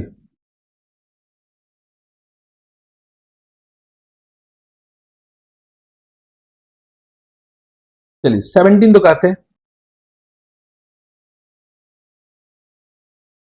17 में क्या लिखा हुआ है? The inventory of Reach Limited as on to 31 March 2020 comprise of product A 200 unit and product B 800 units. Okay. Details of cost of product are: product A material cost, wages cost, and overhead cost of each unit are 40, 30 and 20 respectively. Each unit can be sold at 110. Selling expense amount to 10% of selling cost. तो बताओ cost price of product ए कितना हुआ? अगर आप product ए देख रहे हो तो मेटेरियल कॉस्ट, वेजेस कॉस्ट और ओवरहेड आप ऐड कर दोगे तो यहां पे कितना बना रहा है? प्रोडक्ट ए आपका 200 यूनिट है तो 200 इंटू 40 कर 200 इंटू 40 कर दिया, 200 इंटू 30 कर दिया, 200 इंटू 20 कर दिया, ये आ जाएगा, ये टोटल कॉस्ट आ जाएगा। उसका एनआरबी कितना? 110 माइनस 10%, तो 110 माइनस कर दो 10%, तो ये कितना है? 99। तो 99 तो 200 इंटू 99 कितना हुआ? 200 इंटू 99 ये हो जाएगा कितना? 200 इंटू 99 ये हो जाएगा 19,800। Which ever is lower, lower क्या? 18,000। ये आपका आंसर बड़ा आसान है। हालांकि ये क्वेश्चन नहीं था, एक क्वेश्चन है, लेट्स सी। प्रोडक्ट भी क्या है? Material cost and wages cost are 45 and 35 respectively. Normal selling price rate कितना है? 150। However, due to defect in the manufacturing process, 800 units of product B were expected to be sold at 70। बोला कि 800 unit को हम कितना बेच करेंगे? 70 रुपया बेचेंगे। तो अब एनआरबी कितना हो गया? 70 रुपया हो गया। तो कॉस्ट प्राइस निकालो 45 प्लस 35, तो 45 प्लस 35 कितना यूनिट बचा है? बनाया 800। तो 800 इंटू 80 कितना हो गया? 800 इंटू 80 हो गया, तो आपका ये हो गया 64,000। अब 70 है एनआरबी, तो 800 इंटू 70 कितना हो गया? 56,000 विच इज लोअर, तो लोअर हो गया 56,000। तो टोटल वैल्यू कितना हो गया? 18,000 प्लस 56,000, ये टोटल वैल्यू हो गया, करेक्ट। ओके, बट एक और क्वेश्चन था, आई थिंक क्वेश्चन मैंने करवा दिया वो।